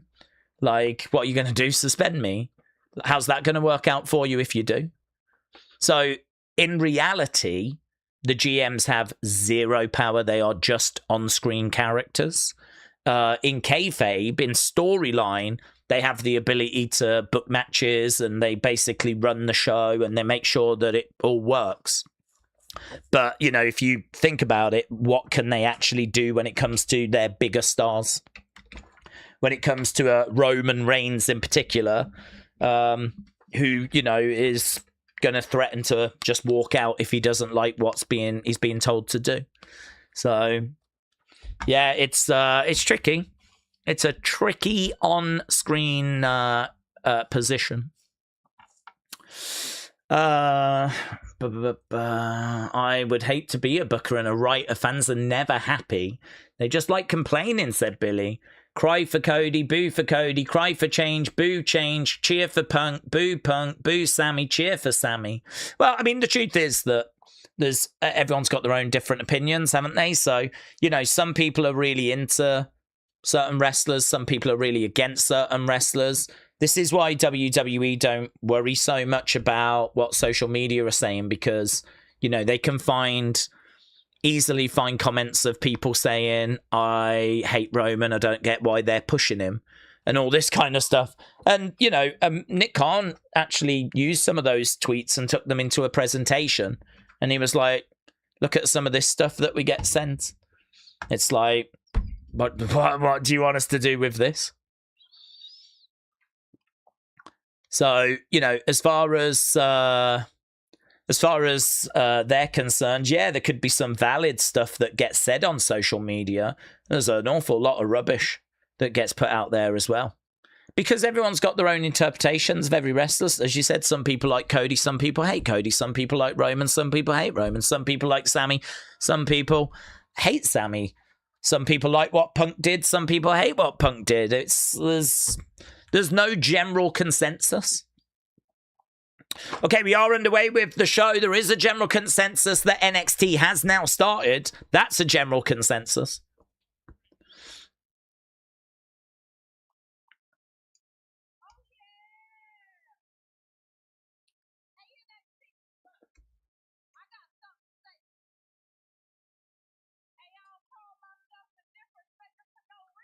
Okay, we're starting the show with Callie, and she looks great.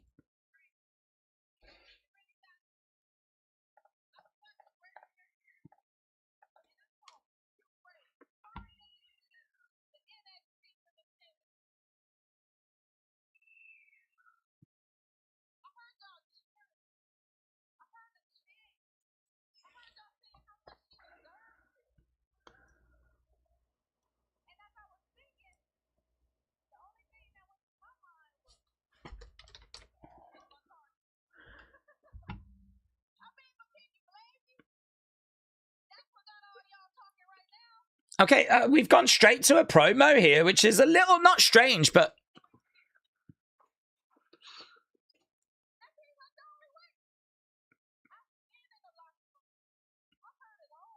I've been in the locker rooms. I've heard chicks crying about how they want opportunities.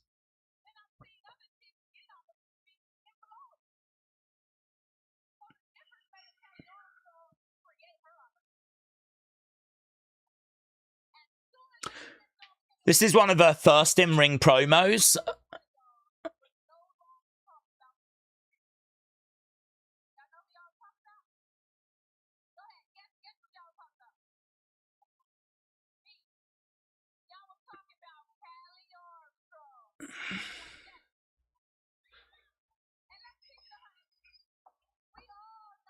There's not much interacting with the audience, but the audience aren't really chanting anything or...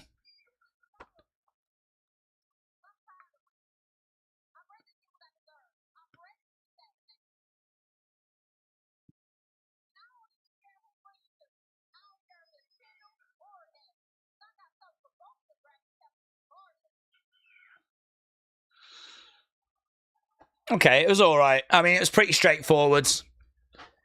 She didn't look nervous. She delivered it.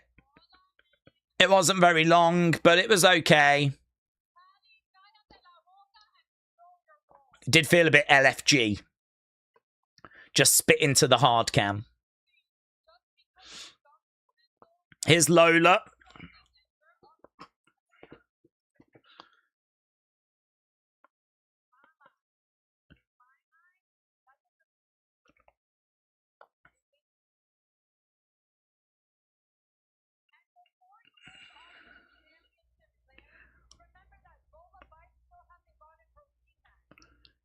Remember that Lola hasn't gotten her rematch, so Lola wants her rematch against Kendal.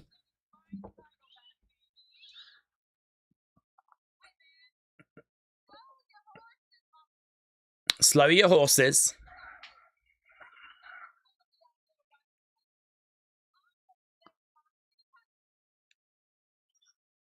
Okay, Kalani Jordan coming down. So we've had Callie. We've had Lola. Now we've got Kalani.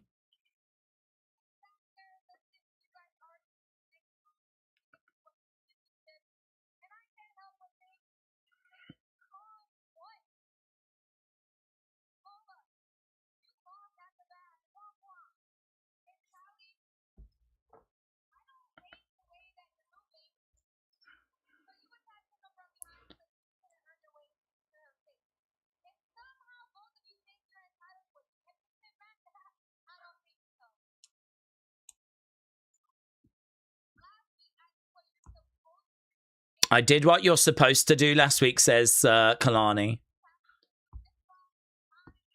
Is this going to build to a triple threat, maybe? #1 contenders match. I mean, there's 3 very interesting prospects here with Callie and Lola.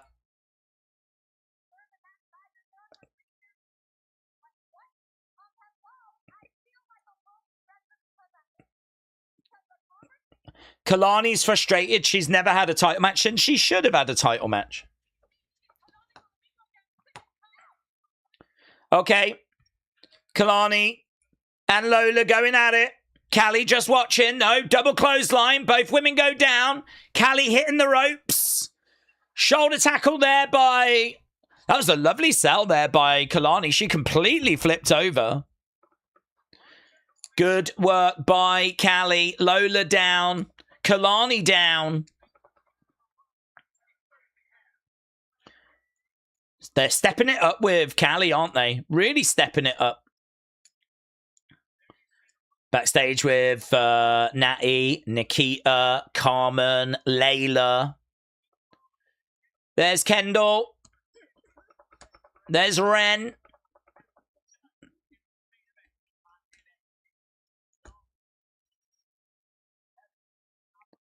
Okay, coming up, Lizzy, Layla, Thea, Izzi. #1 contendership for the Women's North American Championship. We've been doing a poll on that all night, actually. You lot have been voting away. And at the moment, very, very close. You've got Lizzy Rain winning 36%. Izzi second, 25. Thea, 21. Layla, 18.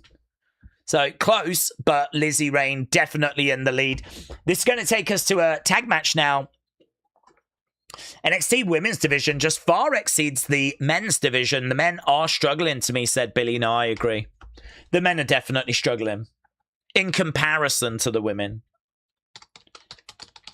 Dark State, Birthright, OTM, and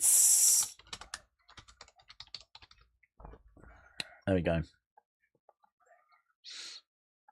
Lots of people. That's what we've got in this match. Okay, OTM making their way down. Dark State, said Spawny Boy. It's Dark State's time. All you Dark State stands, rise up. Yeah, I thought that open was okay. I would have liked for it to have got somewhere. We might find out later in the show that they're going to set up a match, a triple threat or something. So it could still lead to something, of course. OTM in the ring. AB, hello. Daze, NXT just fired up. The lobster's on the grill. The energy is peaking and the night is officially in motion. Okay, we're going to commercial break. I'm going to press pause. So I'm going to have to try and stay in sync with you guys. So that definitely felt like a commercial break moment. Daze, Kendal is going to dethrone Callie for that Women's Evolve Championship. Could we see Callie dethroning Kendal for the NXT Women's Championship? I don't think so yet. I mean, I do think Callie will get it at some point. So, I mean, she could be the one. But it was... it's obviously very early in Kendal's run. I think Kendal needs a good run with this belt. I don't think it needs to be like 12 months or anything like that, but I would give her a run with it where she can face a few different people, feel the pressure of being champion. You know, I'd just be... She's already proven that she can wrestle, right? Her promos are okay. I'd be looking at her presentation. They've had her wearing recently some smarter looking clothes. She tends to wear a lot of quite casual stuff, but I saw that she was wearing something a little more formal recently, and she looked very good actually in that. So I thought that was interesting. I don't know if that was just a one-off or if they're sort of adjusting the presentation a little bit, making her look a little bit more professional rather than her just being in like tracksuit bottom type stuff. So I don't know. I think there's clearly work to be done in the presentation, work with the promos. Her match quality is just, I mean, you can keep working on that, but I mean, it's already at such a high level. I'm not down, honestly, on giving her a run for a little bit, giving her some different opponents, giving her promo time. Really just, you know, put that weight on her and see, you know, what she can do. So I think if she was to like lose it to Callie sometime soon, that would be a bit of a shame. Because I think this is, you know, she's good. She's really good. We don't quite know how good. And I think this can sort of show us. Kendal is getting it before Jada is wild to me. I don't know why they refused to book her more, said Austin. Hello, Austin. I don't want to stay in sync, but I will this time. I don't want a 1 hour show, said Alex. Yeah, 1 hour, 10 minutes is all that's left, isn't it? If you don't kind of pause and everything. So, are we back from the commercial break yet? Or are we still at commercial on CW? I'm just not oozy enough, said Spawny Boy for Jada. Yes, she is getting... She's getting a bit of loving from Jey Uso, isn't she, at the moment? Someone told me the other day that his divorce is all officially gone through and everything, so... I don't see Kendal getting the Sammy treatments. Oh, what, like a 9-day reign? WrestleRant says we're back. So we are back. Okay, we're back with Sean Legacy and Dorian Van Dukes. Dorian Van Dukes apparently was in Belgium. Like, you know, watching that game Belgium-USA. At least he was claiming to be in Belgium. I don't know if he actually was. If he was, he's jumped on a flight and got back over. Oh, although this is taped, isn't it? Thinking about it. So perhaps he was in Belgium. Perhaps the fact this was taped meant that he could... Was this taped because of the 4th of July or something? Stacks and Connor's coming down. NXT kicking off. AB, shout out to you. Read that. Sean and DVD, baby, said Alex. Dorian Van Duke's very impressive. Obviously got a good size to him. He's not the tallest of guys, but he's got a good size to him. Very agile. DVD, DVD, DVD. Blu-ray, Blu-ray, Blu-ray, Blu-ray. Laser disc, laser disc. Okay, the other members of Birthright are out. I didn't even know this was tape, said Porky Pit. I didn't either, to be honest, buds. Only found out about 10 minutes before. Okay, we've got Birthright in there. OTM are in there. Bella Sounded. Dorian Van Duke, Sean Legacy as well. We're about to get underway with this number one contenders fatal four-way tag team match. VHS, VHS, VHS. Be kind and rewind. Oh, God. I miss blockbusters.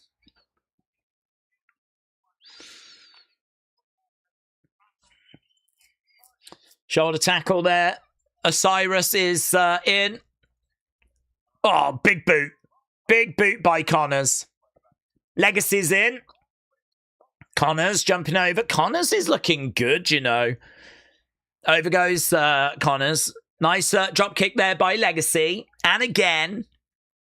Do you know, there's a lot of good talent in this ring right now. World Live Cena fan said, Daze, the Birthright theme reminds me of an 80s theme for Transformers. Billy said, I feel like they could do much more with Birthright with those names attached. It's unfortunate it's not going to go anywhere. Austin said, DVD has got a good size to him compared to most. There's a lot of thin and skinny guys. If DVD was a heel, he'd demolish most of the roster. I think he'd make for a great heel, said Austin. Oh. Yeah, I agree, actually. I agree. Kick coming in. Bang. Tag being made. Dorian Van Dukes with a leg drop going for a cover. 1, 2. He's grabbing Stacks. Osiris is in there. DVD and Osiris. I'm down for seeing them two going at it. That could be fun. Drop kick there by DVD. Bang. Down goes Stacks. DVD goes up to the outsides. Picks up Stacks. Stacks on his feet. Stacks against the rope. Shot to the back. Bronco goes against the ropes. Stacks. Bang. Stacks goes down. Days, from all the free agents coming to WWE, who are we most excited for? Santana. Yeah, we spoke about that the other day. Bang. Big knee. That's lovely work. Oh, I don't even know what that was. It was like a Uranagi on top of DVD.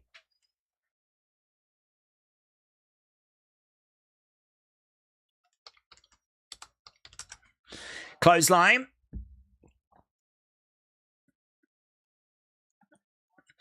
Big boots coming into each other with Cutler. DVD has got Cutler right now.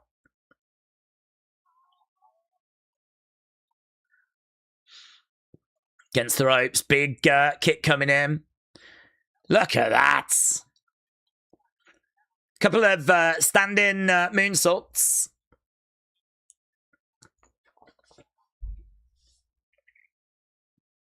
Kicks coming in.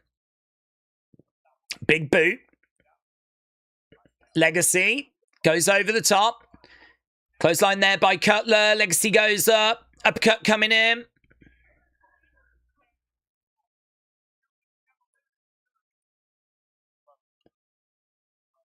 Bang. Down goes Connors.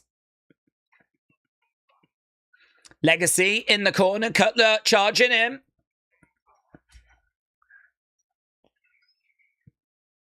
Big boot. Going for a pin. 1, 2. Stump coming in there by Connors. Stacks coming in. Over in the corner. Birthright in control right now.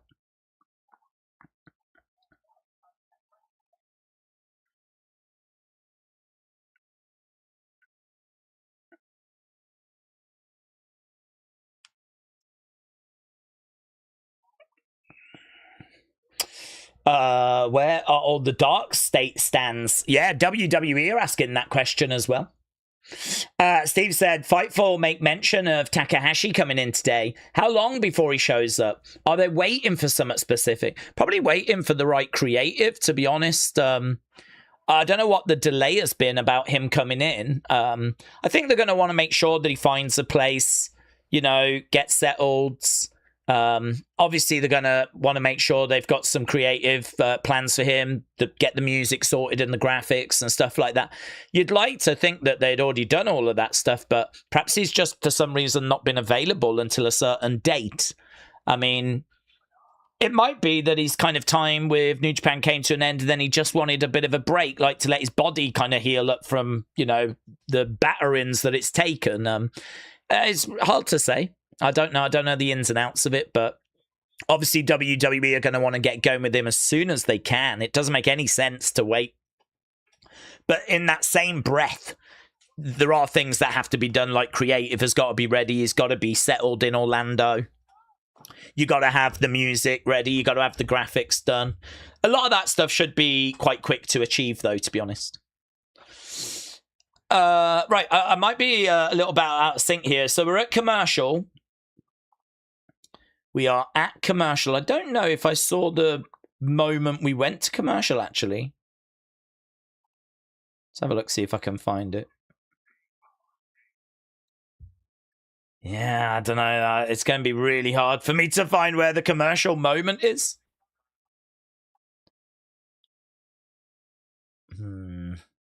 This is tricky. Let me know when we're back from commercial. This is going to be tricky. Sometimes it's quite obvious when we go to commercials. Sometimes it's not. PJ said, I just got here. Is this NXT taped? It is. It is. It's frozen for me, said Jaco. Shining Wizard said 104. 104. I don't even know what that means. That's how long the video... Well, 105 is how long the video file is. There are commercials on Netflix in Australia. It's like a continuous show. Love the Bearded says, me too. 1432 said Shining Wizard. 1432. Right. Brilliant. Thank you. 1432. Yeah, no, that's very helpful. I appreciate it. TJF said the dirt sheet saying that Takahashi is joining doesn't mean that he is. No, but it's worth listening to them, isn't it? Porky Pig said it's a mess. They should have just done a live stream for instead of tape shows. CW is down, said Love the Bearded. Oh, what do you mean? Like your actual CW is gone down. Edward said, I'm frozen too. Oh my God, there's real drama out there, isn't there? Back, said Eric. Okay, Eric says we're back. I'm guessing that's true. I'm guessing that we're back. My CW's working, says King Yeti. So are we back then? Jesus Christ, we are not back. Oh my God. Draco said it's back. This is a flipping nightmare. Why is this so difficult?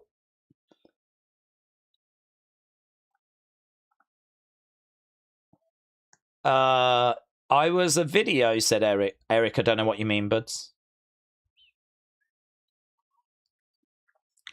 Okay, well, people are telling me we're back. King Yeti, thank you. Okay. This is going to be a nightmare. But at least we all know it's going to be a nightmare.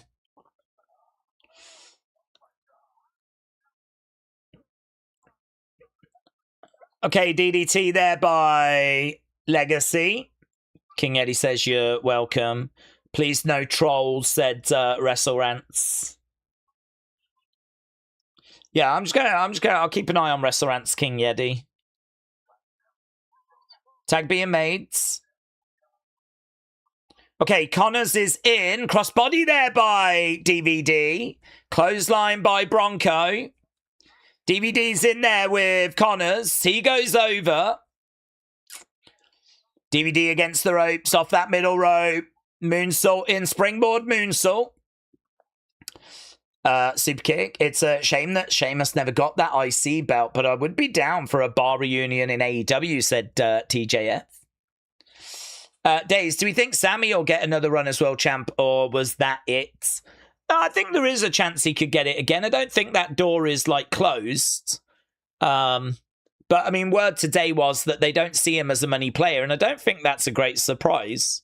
I feel like we could have all told you that, you know, we all knew that WWE don't see him as, like, a big driver of ratings and merch, and otherwise they would have put the belt on him long ago. 1, 2... Save is made. Connors is against the ropes. Edward said we're back. There is just some tech issues at CW. Oh, really? So you might be a bit out of sync now. Okay, I've got an elbow drop there by Stacks. 1, 2. Save is made by DVD. Angel said, I think Sammy's going to get it back at Mania in Saudi. King Yeti said, this is an American nightmare.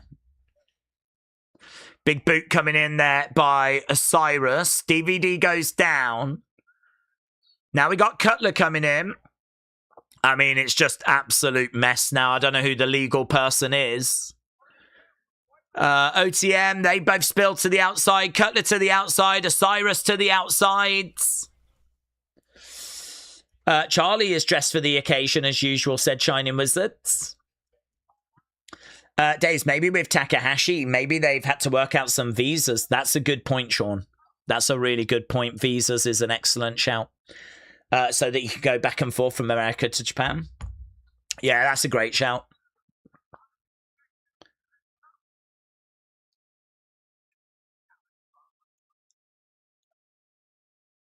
Okay, over in the corner.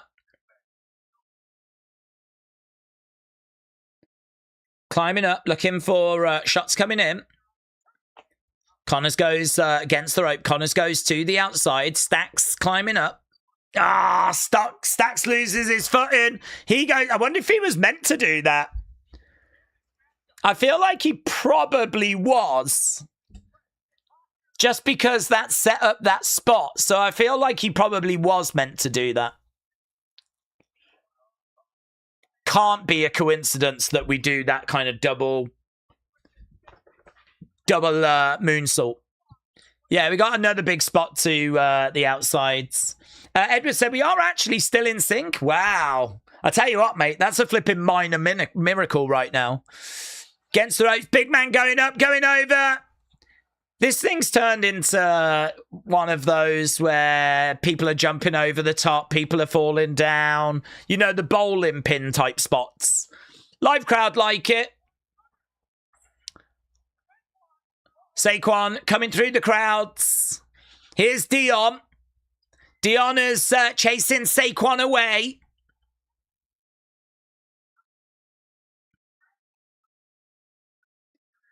Cutler getting in. That's a great spot, says Jeremy. Why do we think Jada hasn't gotten a push while it looks like everyone's passing her up, said Joshua. I think she'll be fine. Off that bottom rope. Gets caught. Bang. To the outside. Shots coming in. I don't think there's anything going on with Jada. I've not heard any issues with Jada. Ariana's got a shoe off. Big splash there by Dorian Van Dukes. Tag being made. Here's Sean Legacy. He splashes down on Connors. 1, 2, 3. Okay, there we go. That was our opening match. Get your thoughts in.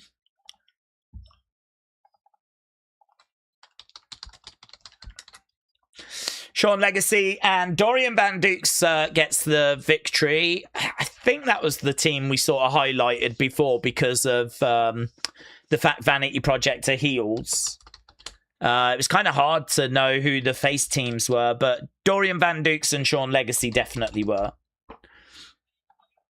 So it is those guys that pick up the win, and that means we're going to be doing Vanity Project against Dorian Van Dukes and Sean Legacy for the tag team titles.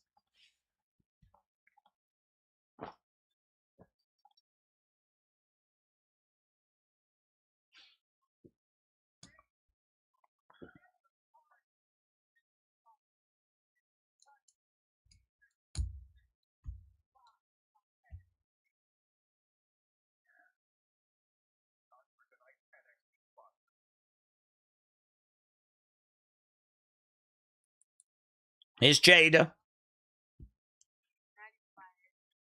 Nattie's in my head, says Jada.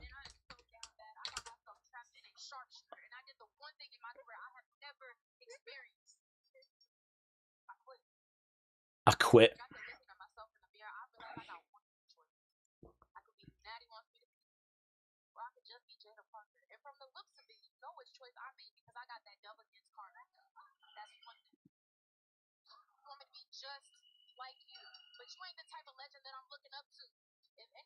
You're not the type of legend I'm looking up to.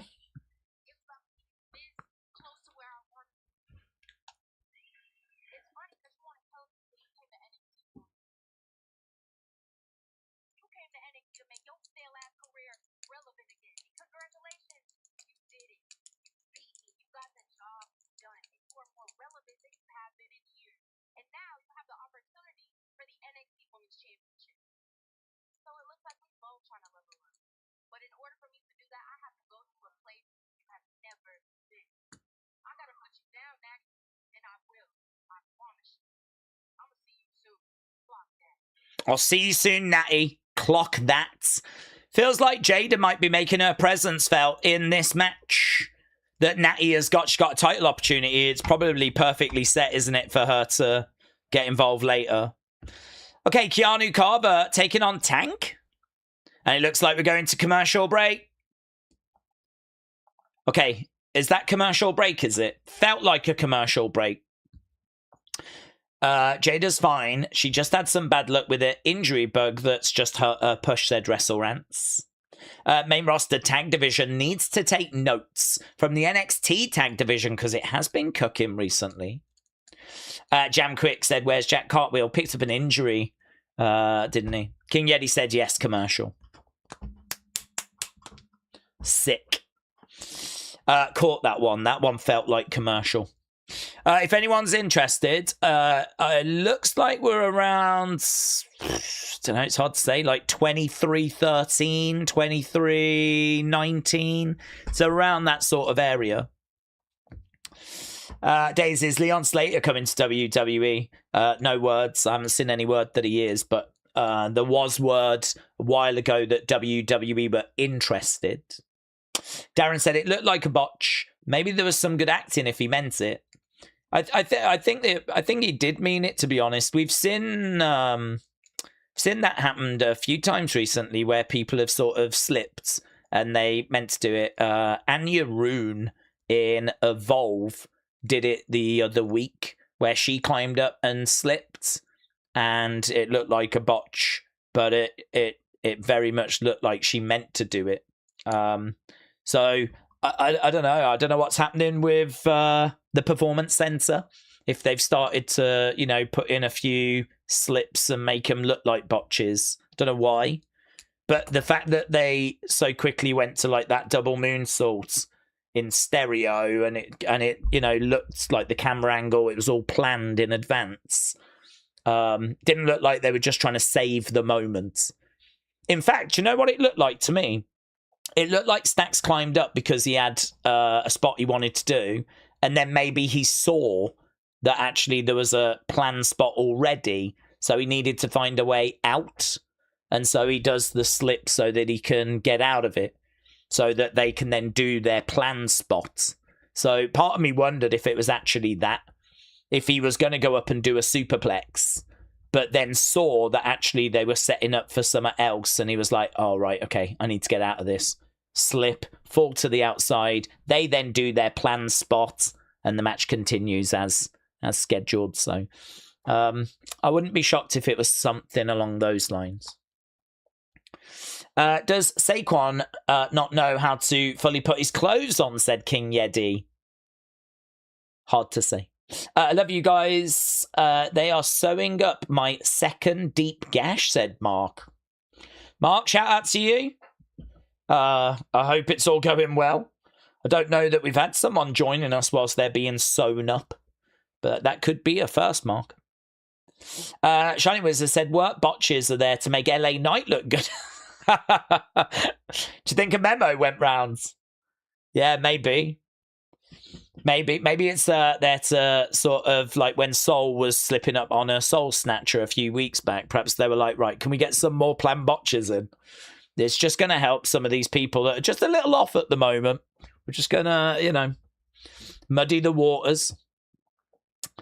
I'm trying to pay attention, but I've got 5 people around me, says Mark. Mark, if I was you, buds, I would focus on the situation you're in. If you're getting sewn up at the moment, I would probably just focus on that. Alex said, no botches ever topping Titus World Slide. Yeah, that was epic. Wrestling fan, hello. Shout out to you.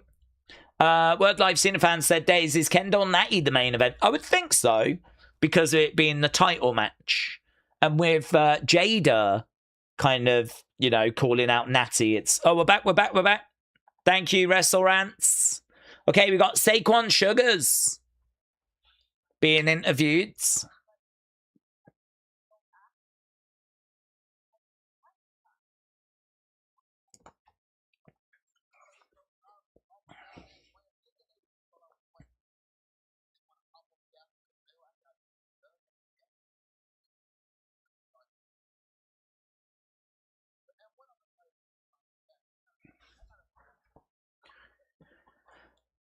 I'm playing chess. They're playing Hungry Hippo. We're back, said Jeremy. Thank you.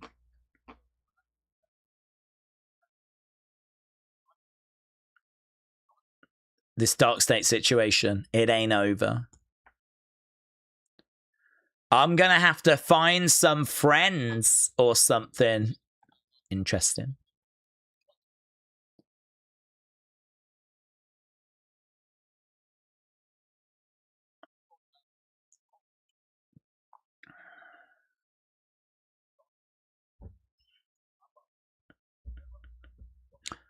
I'm up next. They're up never, says Saquon. Okay, now we go back to the ring, and we have got Tank. He's going to be taking on Keanu Carver. This could be a really good match, actually. Don't see Tank as a solo star much. He's actually been in developmental for quite a while now.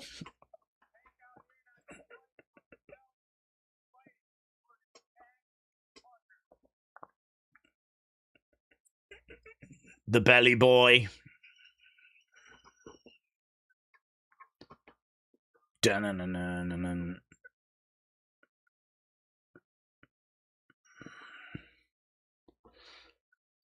Okay, Tank has made his way down. No, Hank. I don't know if Hank's out injured at the moment or something. But Tank in the ring and Keanu Carver about to make his way down. I like his music.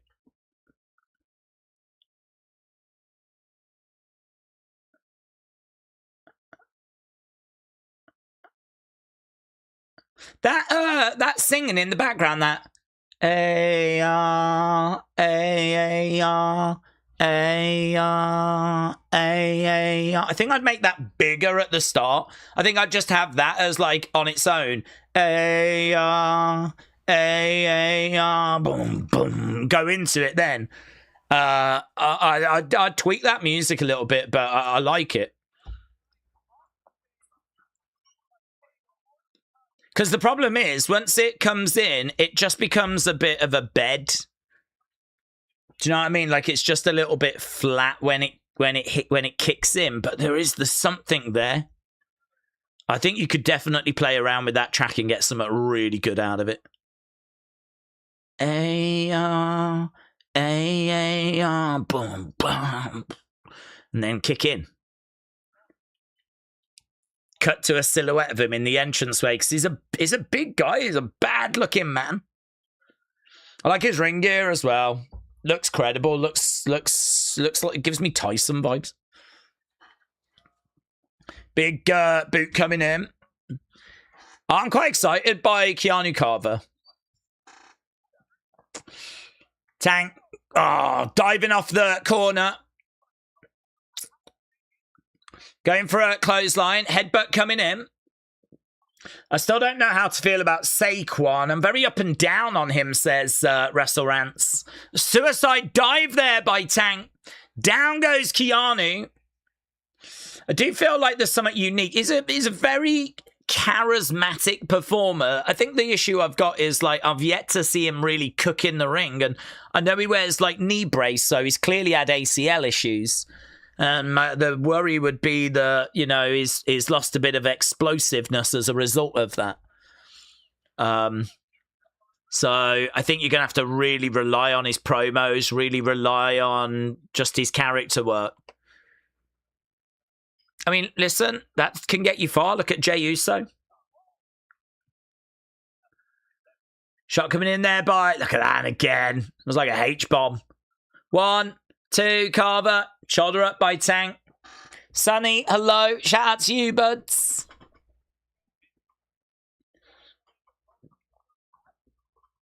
Right now, we've got Keanu. He's grabbing Tank right now. Tank going over into the corner. Dormouse, hello. Hope you're doing well. Tank over the other side. Back elbow there by Keanu. Clothesline. Big clothesline. Tank goes down.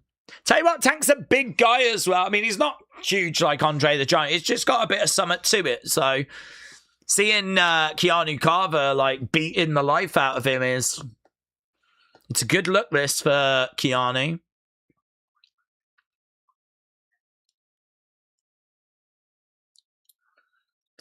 Crowd are applauding away. Shot coming into the midsection. And again. Another shot coming in. And again. These two breaking apart. Shot coming back there by Keanu is looking to pick up. Ah, driving him down as well. Powerbomb there by Keanu. And Tank only just gets his shoulder up. Only just gets his shoulder up. Keanu Carver does have his right knee taped up. Yeah, he is sending a bit of a message right now. But Tank trying to find a way of fighting back. Back elbow coming in there. Another shot coming in. Shot coming back. Back elbow. Kick to the midsection. Knee coming in. Clothesline. Big clothesline. Short arm clothesline by Tank. He's climbing up. He's perched. Whoa! Swanton there by Tank. Wasn't expecting that out of him. Swanton by Tank.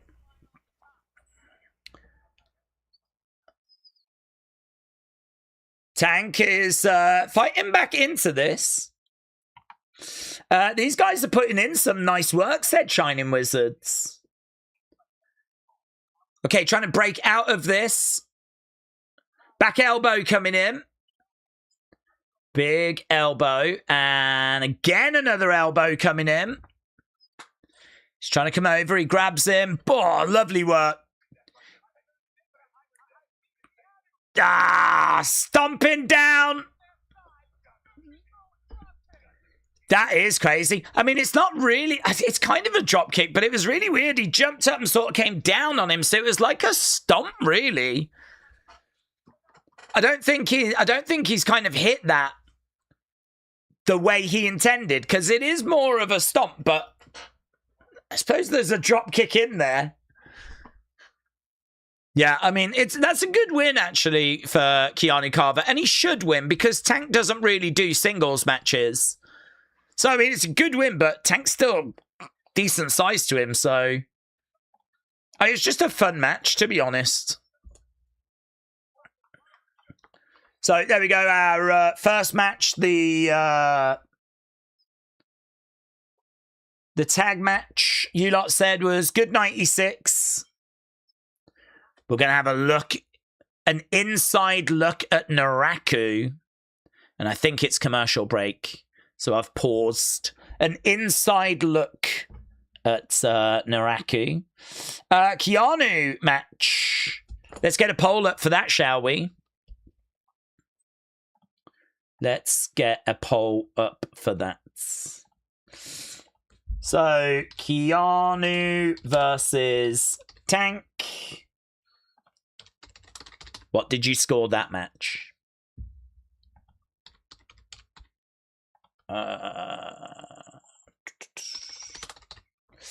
It was all right. It was showing his power, says Dots Luchalala. Daze, it's upsetting that Colombia's gone now, but they gave their all. Can we give a shout out to the wonderful nation of Colombia? Yeah, absolutely. Shout out to Colombia. Shout out to Shakira in particular. But yeah, I mean, that was always going to be a tricky game. I mean, Switzerland are just stubborn. I mean, if you're going to knock Switzerland out, they're going to make you work to do it. They're just a real stubborn nation. They've eliminated some big, big nations in the past, Switzerland. So, yeah, Switzerland, Argentina. I mean, honestly, that could go penalties. But, I mean, with Messi, if anyone's going to unlock that Swiss defence, Messi can do it. Norway, England, I think, is really flipping close. Much closer than I would like it to be. But I think Norway have, proven themselves to be like a bit of a dark horse in this World Cup. I don't think Belgium are going to be any match for Spain.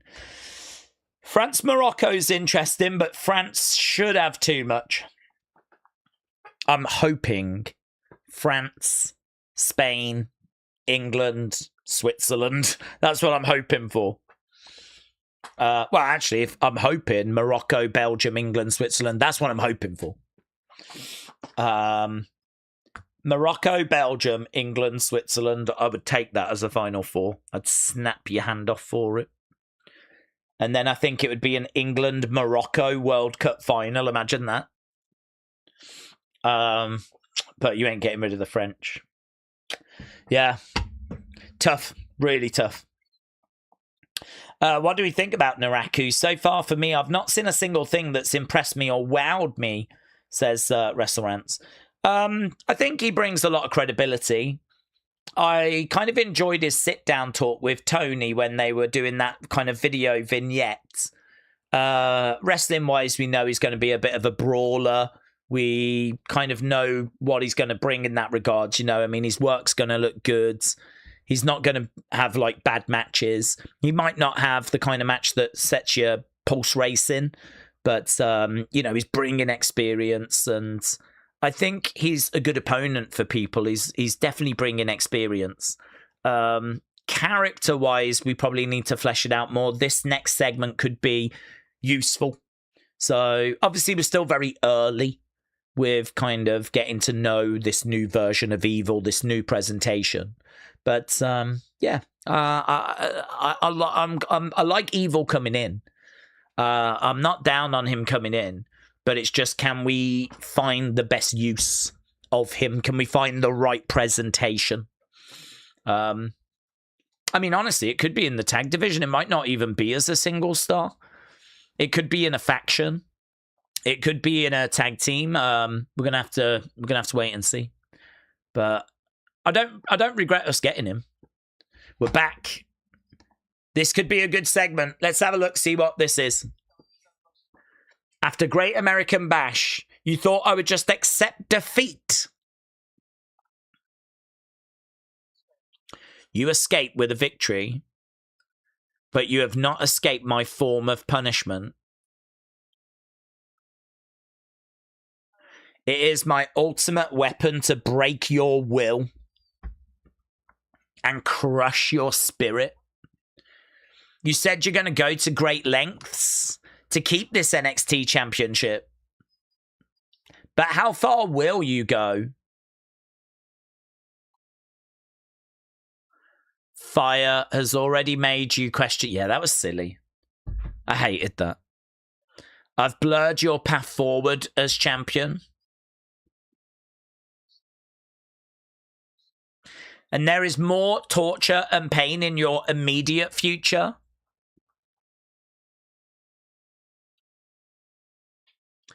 You have done your research on my career, but you still have no idea what I'm capable of.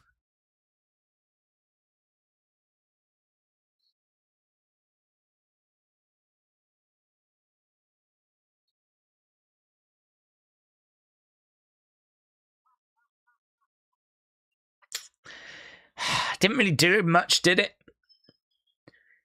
It was basically just, I can bring more pain. Are you ready for that?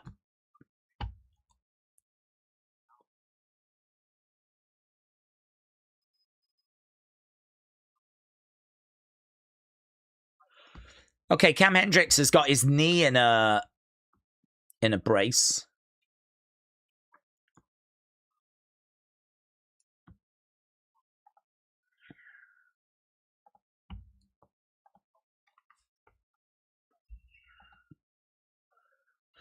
Okay, Cam Hendricks said Mason Rook's cooked when he's 100%. And talking to Mason Rook, here he is.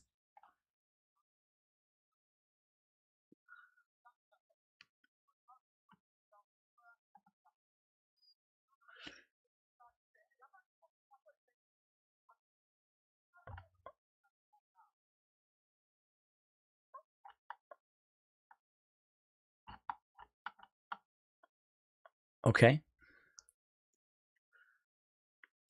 Nattie, Nikita, Carmen.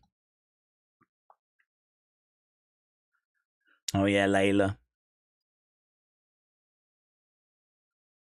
Layla says she's ready. We got you, girl. Okay. She's going to try and do this on her own.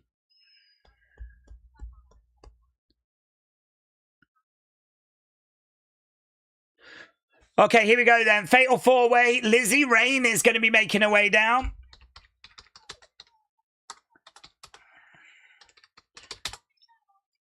Never, ever die.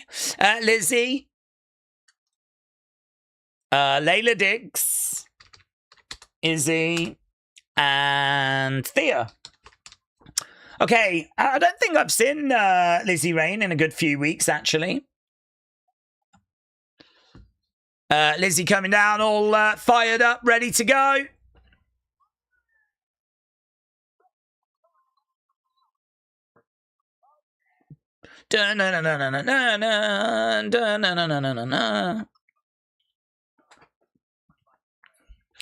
It's about to rain, man.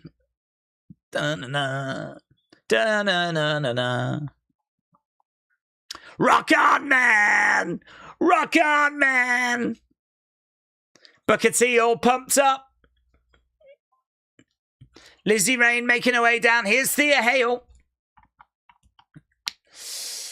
Heavy metal will never die, but I don't know about Lizzy, said Eric. Here's Thea. Lizzy will be a great Mattel figure, said ain't that the truth? Ain't that the truth? Thea Hale then in the ring.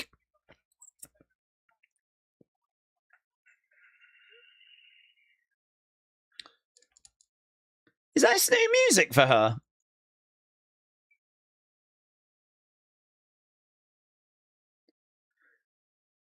Okay. She looks over at Lizzy. Here's Izzy Dame then making her way down.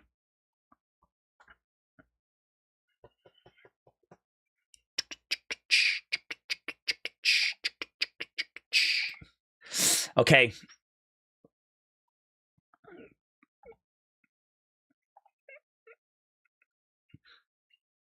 I don't mind the music. Izzy Dame making her way to the ring.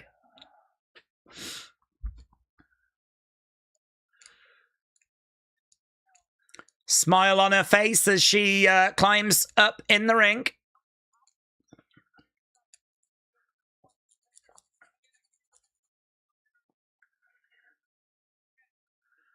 Okay, commercial break coming up.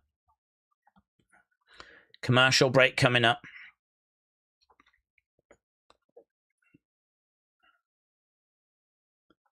Boom.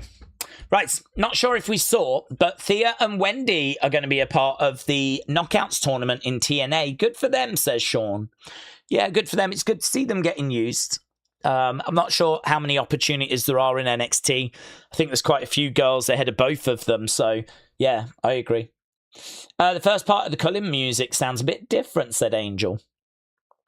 Sunny sharing our Discord, thank you. I think Nattie and Gray is going to be a great match, said Jason. Yeah, really looking forward to that. I mean, it is good when you've got something like that as, well, I'm guessing, the main event. I do think Jada is going to potentially make her presence felt, but should be a really fun match. I mean, if you're not going to get excited for a Kendal Gray match, I'm not sure what you're going to get excited for. I mean, she's just proven herself time and time and time and time again that she is, you know, top tier. So, yeah, very excited for that. Jacob below, shout out to you. No opening from Thea this time, said Lala. Lizzy is awesome, said Word Life Cena fam. Lala said, do we think Mike Santana in NXT and not the main roster? Well, I think both. I would put him in NXT first. But yeah, eventually he'll go the main roster. Jacob said we get to see Bad Mac in first time in 5 years this weekend. Dormouse, I hope you're well. Hope life's treating you well, buds. Jacob said this is the whole life of my VT. Right, okay. We're at commercial break at the moment. Let us know when we are back. We're almost done with the first hour. It's been okay. I thought the tag match was all right. It was all right. I'm never a big fan, though, of when we do those kind of jumping on like a load of people that are standing, waiting, and they all get like knocked down. I always think it looks a bit silly. But whatever. You lot said that match was good 96. I wouldn't disagree. The second match, Keanu against Tank, you lot said was good 93. So I probably enjoyed that a bit more, actually. I probably got maybe a bit more out of that, them two guys just going at each other. But they were very close. Good 93, good 96. We could do with a great match. And actually, this could do it.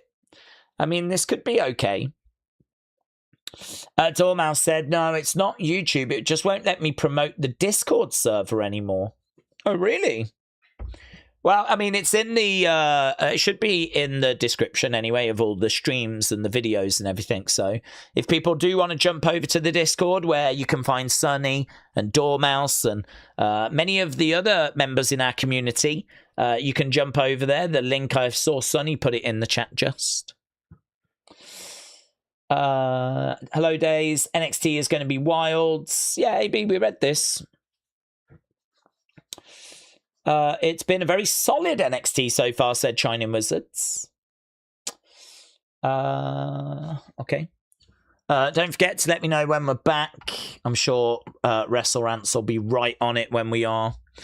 It looks like Layla Diggs is just about to make her way into the ring when we do, and we'll be underway with this Fatal 4-Way. Champion at the moment is Zarya, so I think... I don't know, we could go in a few different directions. WrestleRants, thank you. We're back. I would be looking at Layla Diggs singing away. Da, da, da, da, da. Yeah, maybe a Thea, maybe a Lizzy. I think Lizzy would make sense. The only problem is that she would likely fall short when she gets the title match. Lizzy jumping on the back of Izzi. Lizzy and Izzy. They get driven back into the corner. Layla Diggs goes in the other side. Shoulder tackle there by Izzy as Layla goes down. Another shoulder tackle. Thea goes down. Lizzy driving Izzy down. Drop kick there by Thea. Big boot there by Layla. Kick coming in. No joy. Oh, that was kind of fun. Lizzy Rain goes back against the ropes. Thea pushing Layla against the ropes. She goes over. Shoulder tackle into Lizzy Rain. Lizzy Rain goes down. Layla against the ropes over the other side. Looking for an... She was going for a hip toss. Couldn't get it. Lizzy Rain comes through. Good work there by Thea. She goes for a pin. They're going to bridge, and they do. And she's going for a backslide maybe here. She's got the arms locked. She goes down, and that's nice. Layla rolls them both over, goes for a double pin, doesn't get it. Kicks coming in there by Thea and Lizzy. Layla goes against the ropes over the top. Right now we got Izzy. Down goes Layla. Shots being exchanged in the ring. Double clothesline there by Izzy Dame. So both these women go down. Izzy picking up Thea. Thea trying to roll up Izzy to... No joy. And round the back, she's got Thea. In comes Lizzy Rain, forearm shot. Thea reversing. In the corner goes Lizzy. Up and over to the outside goes Thea. In comes Layla. She rolls up. Lizzy, kick out there by Lizzy. Chop coming in there by Layla. Lizzy, duck underneath. Chop coming in. And again, another chop. She's got Layla going back over to the corner. She's got another big... She was trying to get another big shot in, but she couldn't get it off. Lizzy on her feet, chopped there by Izzy. Off that middle rope back elbow. Down goes Izzy Dame. Lizzy Rain has been a real firecracker in this match. Chopped there by Lizzy. Okay, Layla comes in. She's now throwing in chops to Layla. She's got Layla and Izzy in the corner. Okay, here's Thea. No, is she going to join them? No. Oh, I do love Layla Diggs' Pele kicks. Those Pele kicks look so good. Up goes Izzy. Bang. Driven down by Layla. Izzy goes out the ring. Lizzy rolling up Layla to kick out. Through the ropes goes Izzy. Down goes Izzy. Layla is looking to go over the top and crossbody. Again, we've got a couple of girls going down now. Thea's going to try. She's going to go and jump back. And now down go a load of women again. That might be a commercial spot as she goes over to the barricades. I don't know what that was. Oh, I'll tell you what that is. It's a commercial. I got a goddamn commercial. Time for Flash. Let's go. Commercials. That's a nice spot from Layla, said WrestleRants. AB said Cake City is live. 5-star energy. This is a certified Daze banger. Okay, I had a Flash advert. Now I've got an Oral B advert. Let's go. Let's go. Electric toothbrush advert. William. Hello, William. Hope you're doing well. Eric said we still got the match going on. Yeah, but I think if you're watching it on NXT, it just runs straight through. So, because of it being a tape show. Okay, boom. So, on USA, on CW Network, are you guys at commercial break right now? Cheo said that was a Thea dance challenge. It is advert, said Edwards. Days, we've got it fixed, says William. Yes, okay, goods. Goods. Alex said, I've finished the match. Ooh, look at you. Days, I got a new name for the stream on a Monday. Mondays Night Raw. Mondays Night Raw. Dormouse said, I feel special now. You're always special, Dormouse. Adverts. Yeah, we're at ad break again. It's going to be that way this week. It is a bit annoying, but normally we're all in sync and everything, but we're all watching it at different times. We've got CW obviously going at commercial breaks at different points. We've got Netflix. I mean, it's quite good, actually, if you watch it on Netflix. I think the whole video file's like an hour and 10 minutes or an hour and like 20 or something. So you can just go straight through. 20 minutes and you're done with NXT. So, I mean, it is quite a good way of watching it, actually. But I like to stay in sync with you guys. I finished the match, but I'm just going to rewind to stay with the commentary, said Cheo. Cheo, shout out to you. Days, are we still doing community? Well, I'm honestly, I'm so behind on my notifications that it would be a real job to go back and catch up with it. I mean, it's not that community is done, but it's just a real difficult thing to keep on top of. So I just get tagged in so much stuff that it's just hard to keep on top of it. So yes, community is not done, but it's a whole project, honestly. There's so much that we do that it is just challenging to keep all the plates spinning, if I'm going to be honest with you. So, you know, I need to get like Unseens back and stuff like that. Obviously, we got the member streams. Obviously, we got these streams. Obviously, I need to do research for UFC this weekend. So those are like, you know, these are my priorities. Community is just, it's not a priority, the community videos. It's a nice thing to do, but if things like fall behind, then it's just a nightmare to keep on top of. There might be a better way of like compiling it instead of everything coming into my Twitter thing. Maybe if people were to send it to a different place and only send community stuff there, then it would be a much better way. That might be better, actually. I wonder if I should do that for the community X account. So like the Daze community Twitter account. Just say, send all your community stuff there. Nothing but community. Don't tag me in news on that. If you do, I'll block you. Right? I might be strict and just be like, I only want community stuff. That would be a lot easier then, wouldn't it? Then I just log into that account and it's all there. Shining Wizard says, send it to the Discords. Oh, I've never done that. I wouldn't even know where to begin with that, to be honest. We're back. Thank you. Okay, I've got Thea and Layla doing splashes. 1, 2, double pin and kick outs.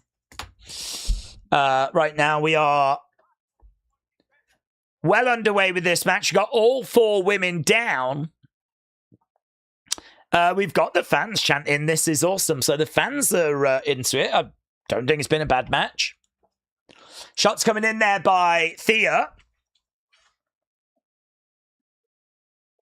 Obviously, we still got that big main event coming up. Shot coming in there by Thea again. Swing and a miss there by Layla. Dig coming into the midsection by Thea. Kick to the midsection there by Layla. Layla going against the ropes, looking for a big boot. Kick coming in there by Thea. Thea with a standing moonsault. 1, 2, no joy. Izzy round the back of Thea, and Izzy goes over. Thea charging in, collides into Izzy in the corner. She grabs Layla. Ooh! I was a bit worried about that suplex. The world's littlest slam. She's going to go off the rope. She's shaking the ropes. Thea off that bottom rope gets caught by Izzy. Thea on the edge of the ring. Shot coming in. Izzy against the ropes. Thea climbing up. She's got both Lizzy and Layla in the ring. She does a double crossbody. They both go down. I think she's going to go now to this springboard senton. She landed fully on Lizzy Dame there. Lizzy Rain. 2, no joy. Thea bounced off that bottom rope. Didn't make much distance. She probably needed to go off the middle rope, to be honest. She's trying for the Kimura. Layla coming in. Single leg drop kick. Thea goes down. So does Izzy. Lizzy is back in now. Shot coming in there by Layla. Big boot coming in. Down goes Layla. Okay, Thea and Izzy Dame are working together momentarily. I don't know how we got into that. Cutter. Nice matrix into... Oh, lovely work there by Layla. That's a real go-to for her. Where she kind of like flips back and then goes into a kick. Layla going over to the corner. We're just seeing Kendal and Ren backstage. Oh! Cutter by Lizzy. 1, 2. Thea makes the save. Oh, big boot there by Izzy. Lizzy scoops up Izzy. Back elbow. Going against the ropes. Big boot. Big boot. Izzy drives down Lizzy Rain. I think Layla might make the save. She does. She does. Back elbow. Okay, looking for a choke slam. Gets it. Down goes Layla. Izzy Dame is prevented by Thea. Yeah, all of these women battling away. You can see the blood. There's a bit of blood on the arm there of Izzy. This match is cooking, said Jeremy. All 4 women are down right now.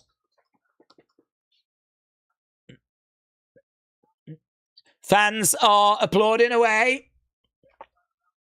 They're trying to rally these girls back to their feet. There's a few Thea chants. Headbutt there by Thea. Forearm by Thea. Uppercut by Thea. Kick to the midsection by Thea. Thea going into the corner. Up, over, no. Gets caught by Izzy.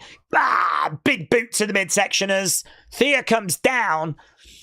Double knees off the corner. Charging over. Was that a headbutt?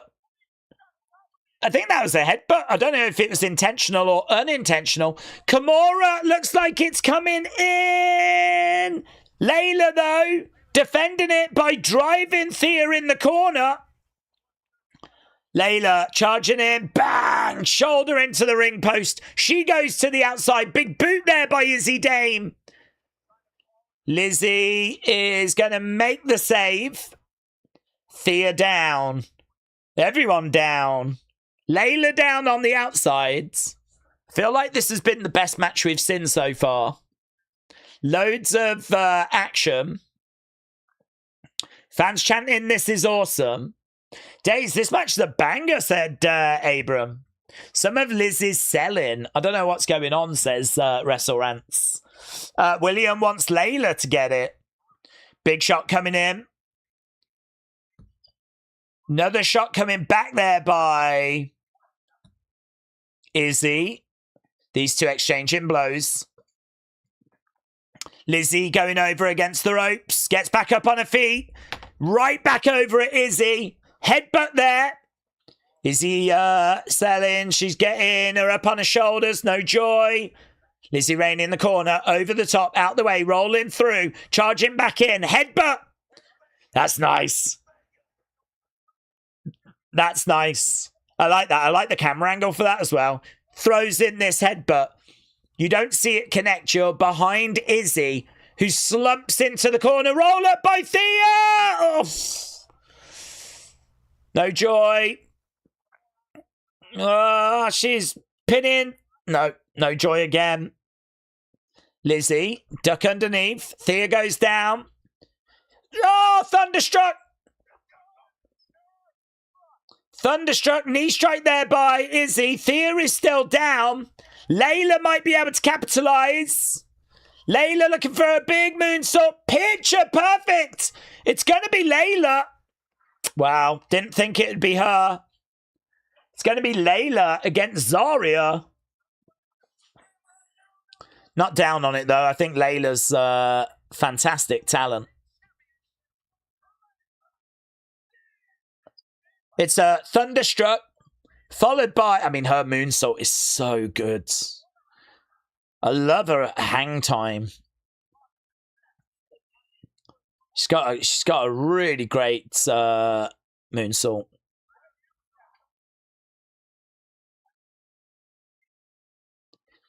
Yeah, knee there by Izzy. This is the moonsault. Look at it. Look at that. It is perfect. It's a beautiful, beautiful moonsault.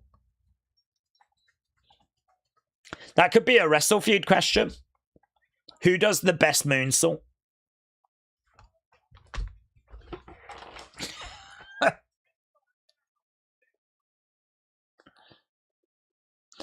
In fact, you know, that's a whole load of questions we haven't done. Oh, here we go. I don't know a new name.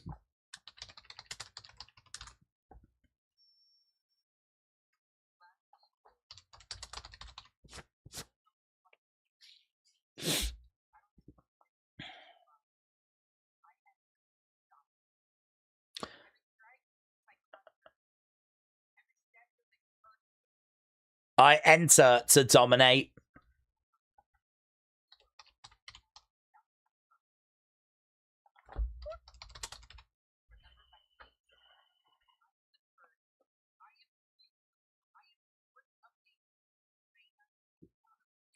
Reina Volcan.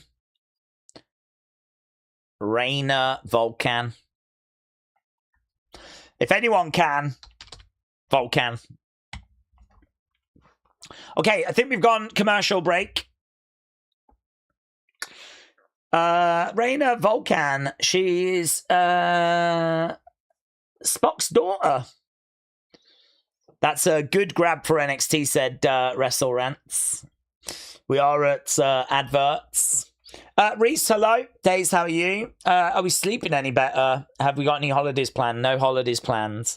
I feel like my sleep is getting a little bit better. So, yeah, I feel like I'm getting back in sync. I was kind of feeling it a little bit after the weekend, but yeah, I'm feeling all right. I'm pretty good. So, Reese, I hope you're doing well. Mark said, Reina Volcan, who's that? Nikki Blackheart was her indie name. There was a lot of excitement around her when she signed. So she was a bit like Will Cruz in the sense of there was a lot of excitement around him. He goes by the name Mason Rook now. She's going by the name of Reina Volcan. Don't know how I feel about that name. Could be okay. Could work. It's not a name that kind of blows me away. I don't know much about her, to be honest. So she looks like she's got a decent size to her. She's given me sort of slight Jordan Grace vibes. Maybe she's a bit taller than Jordan Grace as well, actually. So interesting. I'll be looking forward to seeing more of her. Benito said it's going to be interesting to see what's next for Sammy. But in the meantime, we'll soon find out what's next in the adventures of Carmen Live. That's true. 10 minutes or so away from Carmen Live joining us. Any relation to Shotzi Blackhearts? I don't believe so. I'm okay with Raina, but Volcan is dumb, says Dr. Lala. Angel said usually there's some meaning behind the new names. Yeah, I mean, it can sometimes make you appreciate them a little bit more, but I always think like a name should work without meaning because, you know, obviously when you come into wrestling as a casual fan or a new fan, you're not going to know all the backstory behind certain names. So, I mean, if a name only is going to work when you find out the meaning behind it, I'm not sure that that's a great name. I feel like a name should just, you should hear it and go, that's cool. That's great. I really like that. So, Raina, Volcan, I'm not sure. It's okay. I don't hate it. I disdain most of the new wrestler names, said Alex. I suppose it's hard though, isn't it? Because you can't have anything that we've had before. So because you want these people to obviously stand out. And so, you know, we are now getting, and you can't really have normal names because it's all going to sound a bit bland. So, you know, this is why we've got, you know, some of these very weird sounding names. So, yeah. Gotta be Cody Punk at SummerSlam. I'm not really into face versus face matchups though, said Reese. Shining Wizard said it's why I like Kendal Gray and I think she'll be a big star. There's nothing really gimmicky that's going on with her. Video Watcher said Eruptiana Volcanana. Perhaps that was plan B when it came to the name. Vince would like to book my gimmick, says William. I'm okay with Arena, but the Volcana bit is dumb. That was the best thing on the show, easily, said Wrestlerant. So I think people really enjoying that last match, to be honest. I think that last match getting a thumbs up. We've still got quite a bit of the show to go, though. We've still got 40 minutes left of this episode. So obviously we're going to want a good chunk of time for that main event. That main event should really bang. So looking forward to that. When we come back, it looks like Tavian. Looks like Tavian's in the ring, and we're going back right now. It is Tavian. See what he's got to say.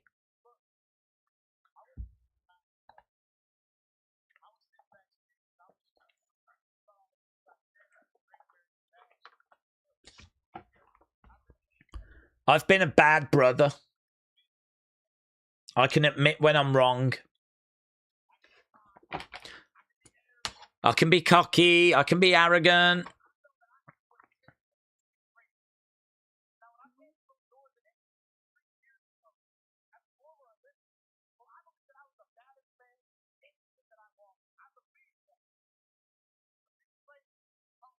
This place humbled me.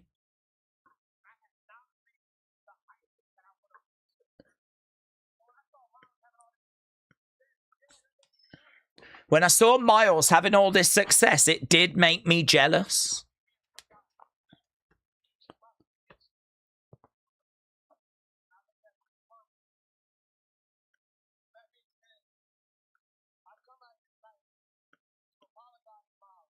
I've come out here to apologize. I'm not sure that this is going to be a... Oh, okay, well, he's not even going to get Miles. He's getting vanity projects.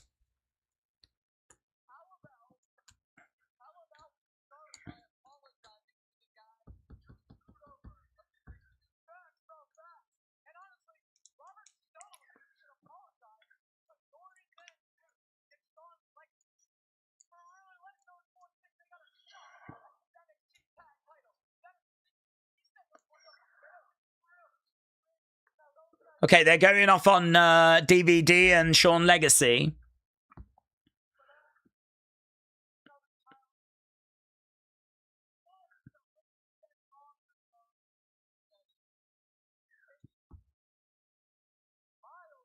Brad Baylor is in some flip-flops here.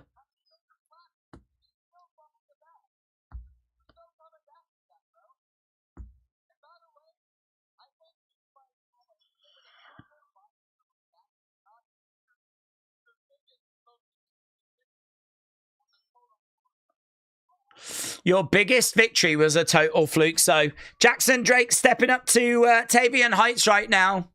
He's a very good talker, isn't he, Jackson Drake?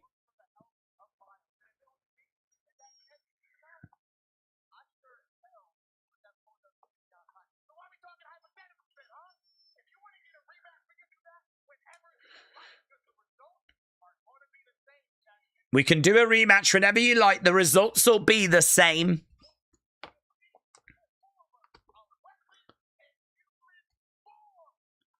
Shot coming in there by Tavian. Swipe right attack. Kicks coming in by Jackson Drake. Vanity Project working over Tavian. Miles Bourne comes down. Miles Bourne laying into the tag champs. Belly to belly there on Jackson Drake. So Miles and Tavian works pretty good, actually. Fanny Project are good for chucking around. And actually seeing these two.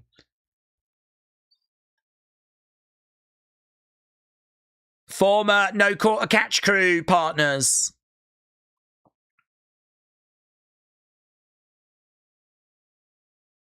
That was all right. I didn't hate that. I didn't hate that. Okay, Romeo and Noam. In Spanish, Reina Vulcan translates to the Volcano Queen. I'm not sure if she would lean on it, but it's interesting, says Sean. Yeah, that's interesting.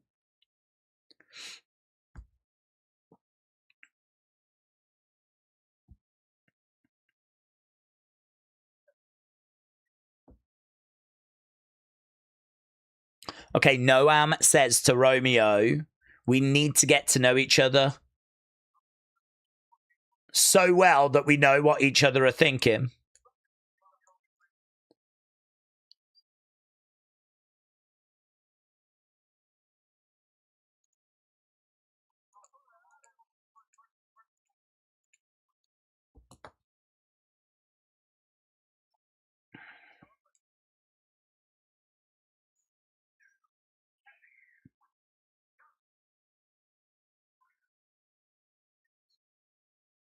Okay, they're getting excited about being the new tag champs.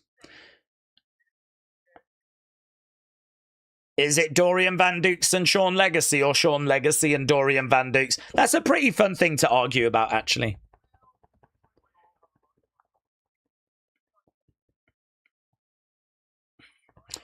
Okay, here's Shiloh. Shiloh is coming out. He's taking on Niko. This might be our last match before the main event. There's some really good green shoots in the men's division, despite what ass clowns say, said Shining Wizards. Dormouse said, I need the blue. I want the blue. Give me the blue. Are you talking about Blue Chew? Is that what you're talking about, Dormouse? For a pre-recorded episode, it's very good, said Nishi. Pat said, anyone watching the new season of X-Men 97, the Jubilee scene with the Volcano Girls was dope, says Pat. That was all alien to me, what you just said. I think we're at commercial break, though. Put all the titles on DVD, please, said Dr. Luchalala. Okay, I think we went to commercial break. I sensed that we had gone to commercial break, so I pressed pause. Probably the most interesting male in NXT right now is Shiloh, says William. Dormouse says, no. Dormouse, you're not interested in Blue Chew. That's what the streets are saying. I don't know what you was on about. You was like, I need the blue, I want the blue, give me the blue. I mean, I don't know what I'm meant to take from that. Is it me, or does Lizzy Rain look like she could be JC Jane's sister or cousin? I swear, said WrestleRants. I can't say that I've seen that, but I will look out for it. Shiloh is the star of the current crop on the men's side. He's got the size to be a legitimate threat to anyone, says Pat. Jeremy said we are at commercial. Pat said it's the X-Men 97 animated series. Word Life Cena fan said, yeah, Blue Chew. It is Blue Chew. Use the code DAZE. So that's, I think actually use the code Dormouse. And you should be able to save yourself 20% if you use the code Dormouse. I think she does have a code for Blue Chew, what with being their biggest customer. Listen, it's good to have in the house, isn't it, to be honest? Because you never know when you're going to need it, you know. Sometimes it's late at night, performance can dip. I mean, not for me, but I've heard for others.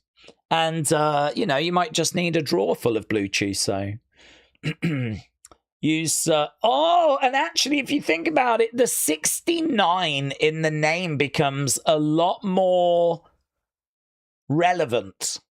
So it does start to... It does all start... The pieces fall into place quite nicely when you start to pick at that thread. You know? Dormouse. Respect. Yeah, I think we're all looking at you a little bit differently now. Love the Bearded said, I've never needed it, Dormouse. Love the Bearded, I've never claimed that you did, bud. Never claimed that you did. Yes, Daze. Oh, yes. Okay, Dormouse, quite excited. As per usual. She definitely would fit in with the 80s. Who, Dormouse? Pat said Shiloh has shown that he can range from goofy to creepy. Alex is crying. That probably suggests that Alex's performance can dip on occasion. Alex, you're not alone, buds. It happens to a lot of people. Yeah. Again, use the code Dormouse. That's going to sort you out. Dormouse said, the reason why I've got the 69 is because when I make love, I like to have my partner on top of me upside down. Yeah. Dormouse, yeah, we figured that. We figured that. That is normally... That is... Yeah. Carmen, hello, you've walked in at a very interesting time. It turns out we've got a full-blown pervert in our community, and we had no idea. They were in disguise all this time. Not like William, who we've kind of known from the start, but actually it turns out we've got some closet perverts. We're back, said WrestleRants. Well, there we go. What happens during commercial break stays on commercial break. Okay, we do have the Cullen. Izzy is still hanging out with Niko.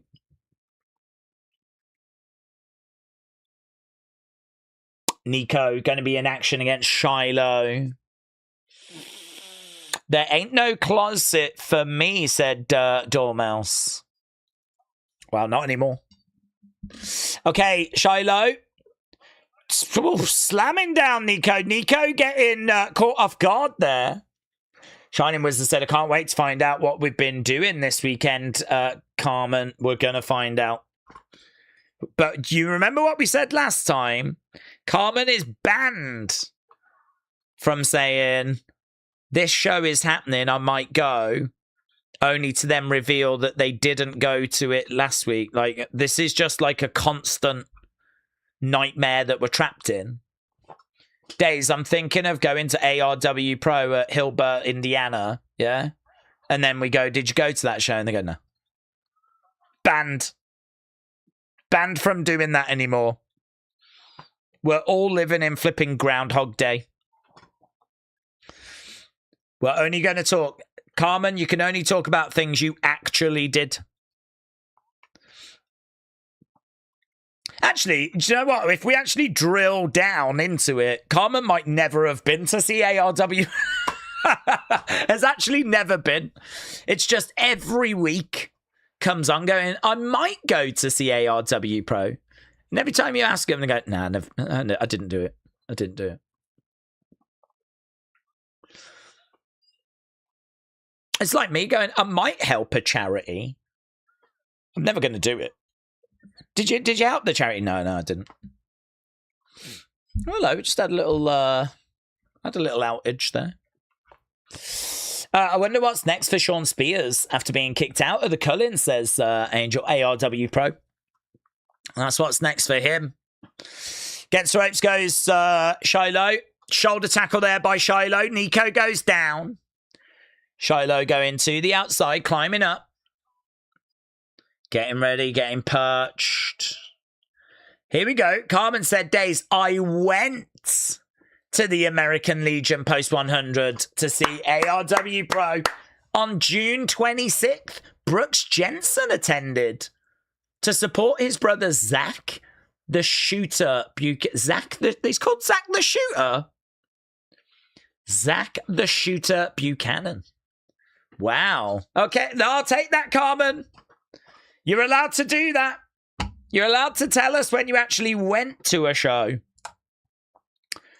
Respect. June 26th. I'm even going to let off the fact it was a little while ago as well, because we weren't here last week. So I'm even letting that off. 1, 2, Shiloh kicks out only just, though. Sean said, I wanted to ask about Gunther and Nick Aldis shoving each other. Do we think they'll get a match?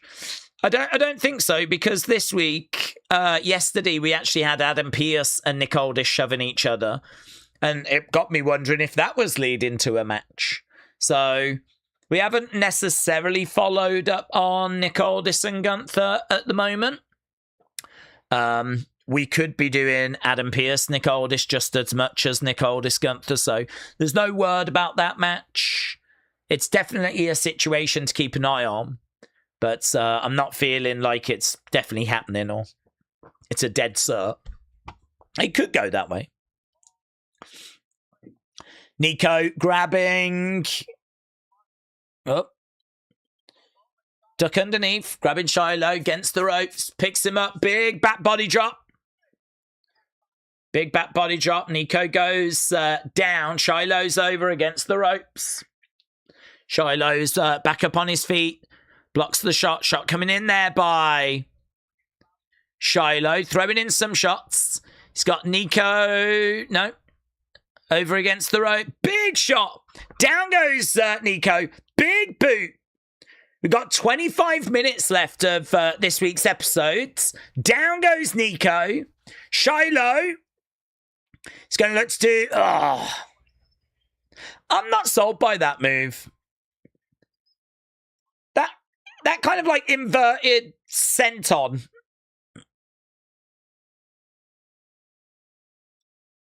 Boof. Niko. Back. Oh my God, he just took his head off. 1, 2. Niko's getting that. Oh. Tristan on the outside had got the tooth of Shiloh.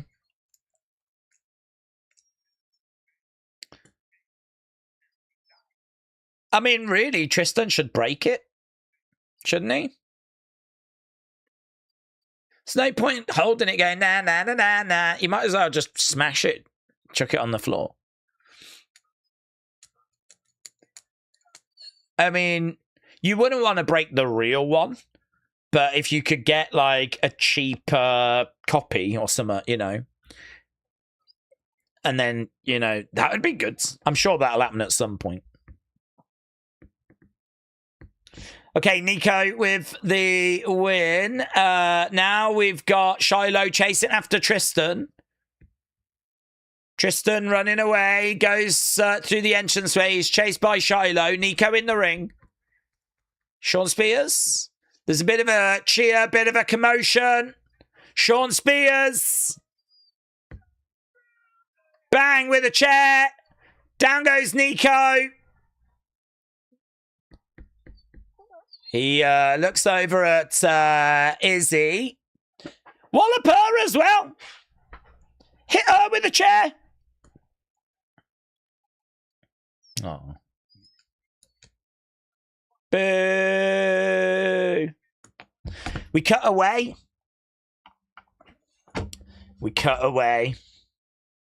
Niko Vance just beat Shiloh. Clean, chaotic, certified cake city energy. What, from Niko? Let's get match scores. What do you think about that last match? Get your scores in. The Shiloh Tristan feud is still happening, said Wrestling Fam. Naraku takes on Tate Wilder next week. Here we go. Time for our main event. We got just over 20 minutes. Nattie versus Kendal.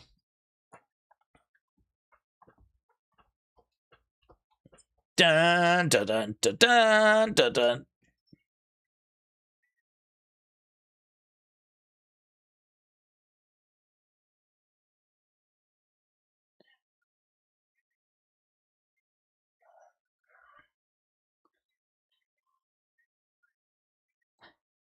Low-key legend Nattie challenges Kendal Gray next. Right, we're going to commercial break.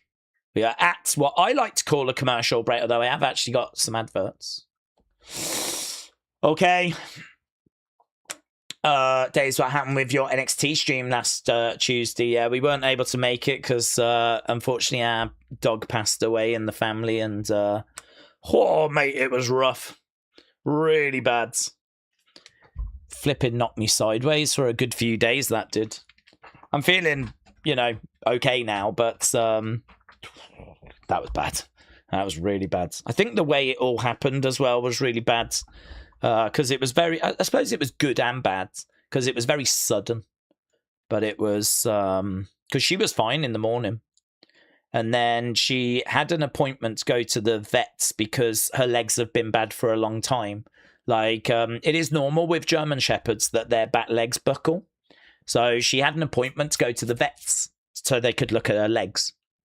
But other than that, she was fine. Like, she'd been eating some treats, she'd been outside, giving her some love and fuss and whatever. So my brother took her to the vets, whatever, and he said he noticed something change in her when she was there. Something changed. Like, she just got really drowsy.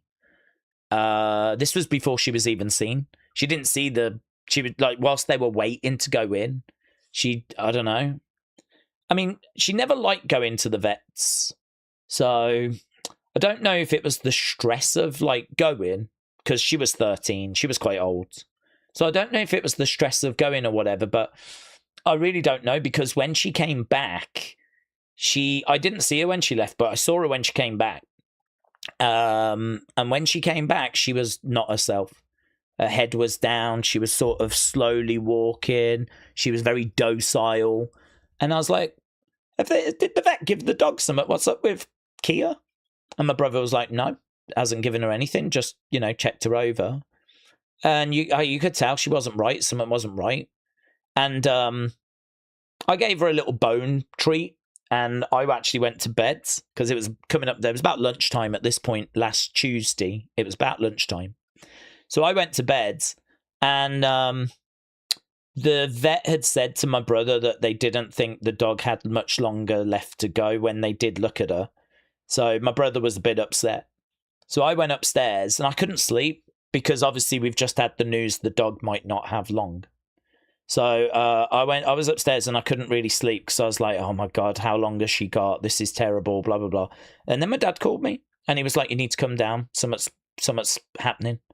And when I came down, she was on the grass, tongue out, and she was in a bad place, man.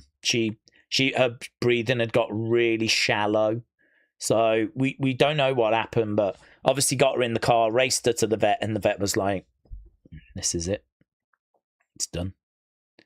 So, you know, I actually thought we had lost her in the car a little bit as we went to the vet. So it was, oh my God. To go from her being fine in the morning to her being gone by lunchtime, and it was like that. I gave her a treat in the morning at like 8 in the morning. She was fine, and by 1 o'clock she was on a stretcher being carried into the vets, having just been put down. And it's like, I think you can imagine why that would hit me, you know. I mean, I was in the back of the car riding to the vets with her in my arms, like talking to her. And I thought we'd lost her a couple of times going to the vets. But, I mean, we lost her when we got there. So we had her 13 years as well. It was horrible, awful, terrible, heartbreaking. I mean, I wouldn't even have been able to have had this conversation last Wednesday or Thursday, but obviously a bit of time makes things a little bit easier, doesn't it? So just awful. If you are a pet owner, my heart obviously goes out to you because, you know, this is a day that I think we all know is going to arrive at some point when you're a pet owner. Feel free to let me know when we're back, by the way. I appreciate everyone's kind words. Yeah, I couldn't have done it. I could not have done last week's stream. Because that all happened about 1 o'clock last Tuesday. That all happened. So by the time, like, you know, NXT came around, I was like, I just can't. Because I couldn't sleep after that either, obviously, and I was all upset. And, you know, my folks were upset. My brother was in bits. It was just not happening. So thankfully on a Wednesday, you know, we just do a member stream and an Evolve stream. That gave me Thursday as well. By the time we got to SmackDown, I was in a better place. But, yeah, I think we get her ashes back tomorrow, actually. So still got that to kind of do, spread her ashes in the garden. I'm sure that'll be emotional, but yeah. But it happens, doesn't it? If you're a pet owner, it happens. So we are back. Thank you. Okay. Thank you for everyone's kind words. I appreciate it. It's, as I said, at least, you know, we're able to talk about it now, but it's crazy how she went from being seemingly fine in the morning, just we knew her legs were giving out, to her being gone by lunchtime. But I suppose that... Okay, it's back. It's back. Let's, I'm going to say refresh. Refresh. Yeah, I said last week, make sure that you, you know, give your pets some extra love. Because you just don't know how long you got them. But she was loved. Oh my God, she was so spoiled. Seriously spoiled. Okay, we've got intros. Are you guys at intros? I want to make sure I'm in sync with you. I've got Nattie going over to Kendal. Nattie going over the other side, big smile on her face. Kendal getting her intro right now. She looks at the camera. Little bit of a smile, holds up that NXT championship, gives it a little glance. So right now the championship being handed over to the ref. Yes, we're there, said Draco. Shout out to you. Referee holding up that NXT Women's Championship. And we're about to get underway with this. Let's end the poll, shall we, for that other match, that Shiloh match. Here we go. Bella sounded. We are underway. Nattie competing for the Women's NXT Championship. You lot said that last match was good 99. So, Nattie, Kendal taking down Nattie. She's on top of her at the moment.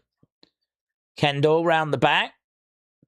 Elbow misses. Take over. Headlock take over there by Nattie. Keeping Kendal down. Ren on the outside offering some encouragement. Some beautiful mat wrestling here, said Mark. The only way this match is ending with some Jada interference, says Billy. Rapture said, do we think that Money in the Bank winners should have one instance where they have to defend the Money in the Bank contract? I don't think so. I think if you win it, you win it. I don't think you should have to defend it. You could maybe make an argument if it's not been cashed in by the 10-month mark or something, but or the 6-month mark, but I don't know. I think the joy of it is that you win it and you got till the next Money in the Bank, you know? You got 12 months. Or certainly until the next Money in the Bank winner. Right now, we got Kendal round the back there of Nattie. Looking for a pin. 2. Right now, we got Nattie getting back up to her feet. Nice takedown there by Kendal. That's great work. Kendal getting Nattie down. Kendal still keeping a hold of Nattie. Nattie just cannot break free of Kendal. Back elbow. That gets her off. Kendal pushes at Nattie. There's a smile on Nattie's face there. I think she appreciates that by Kendal. Nattie is that sort of grizzled veteran, if you will, as Kendal goes to the outsides. She looks over at Nikita, looks over at Carmen. Shot coming in under the legs. Here we go, against the ropes. Round the back, changes direction over the other sides. Top rope, planted down. Kendal down. Stomp to the back, but she grabs the leg into the ankle lock. Kendal Gray has got the ankle of Nattie. It's in, it's on. Middle of the ring right now. Nattie reaching for the ropes. Kendal, middle of the ring. Still got time here, so I mean, it ain't going to be over. Jennifer said this match should be good. Jennifer, hope you're well. Blue Chew 69 said smash the like, crush the subscribe, put that join button to sleep. Blue Chew, thank you. Carmen said, Daze, maybe could go. No, not maybe could go. Carmen, banned. No, I maybe could goes. There we go. Ren getting into it with Nikita and Carmen. Big brawl on the outside. Down comes Lola. Lola with some kicks. Pop, pop. Lola Vice. Knees. Shots. Commercial break. Probably our last commercial break coming up. As all these women go to the back. So there we go. Commercial. That's just going to leave Kendal and Nattie in the ring. And I think we're all expecting the same thing. And that is Miss Parker, Miss Parker, Miss Parker, Miss Uso, Miss Uso. She's probably going to make her presence felt. Corey said, now my wife is crying, says Corey. I'd imagine that happens a lot in your marriage, Corey. So, Corey, shout out to you. Shout out to your wife. Video Watcher said, sweep all the dust backstage. Is that what they've gone to do? This May Cook said, love the bearded. EQ92 said, the IWC doesn't know what they want. I think, well, the IWC want different things, don't they? I mean, the IWC is just a collection of online wrestling fans, but they very rarely speak with one voice. I think if you was to poll everyone in the IWC, everyone that kind of uses social media and whatnot, that, you know, there'd be some things more favourable than others. But, I mean, you're never going to get 100% agreement. I see all kinds of different opinions, so...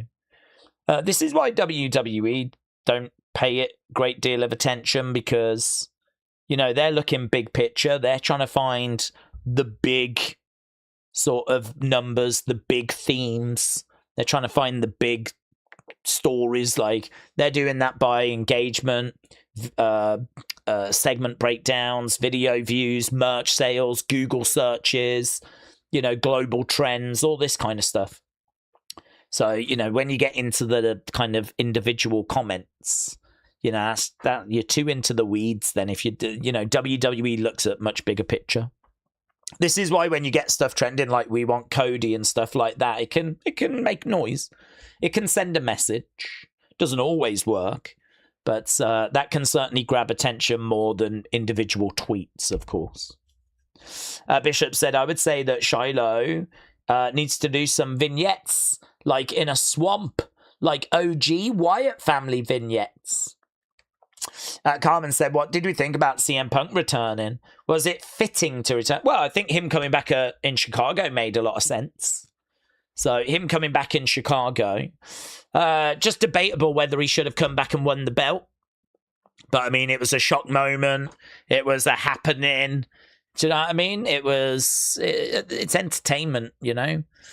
So, I mean, him coming back in Chicago in front of those fans that were loving it, taking that title away from someone that we didn't expect to have it for long anyway, if we're being honest. I can understand why people were down on it. I didn't have a problem with it. I don't really sense too many people in our community had a problem with it, because, I mean, the match got great 77. And a lot of people's show scores improved following that. So, yeah, again, divided opinions. Okay, Kendal is down, and we've got Nattie going for the pin. We're into the final throes of this week's NXT. They've got about 5-6 minutes or so to do some cooking, and I don't mean that in a sexist way. Shot coming in there by Kendal. Shot coming back there by Nattie. Kendal with a big shot to the midsection. Shot coming back there by Nattie. She's got the hair as well. These two exchanging blows at the moment as Nattie goes back in the corner. Shots coming in to the midsection. She backs up. Kendal charging in. She gets up to the outsides. Kick there by Kendal. Kendal's climbing up. Going up top.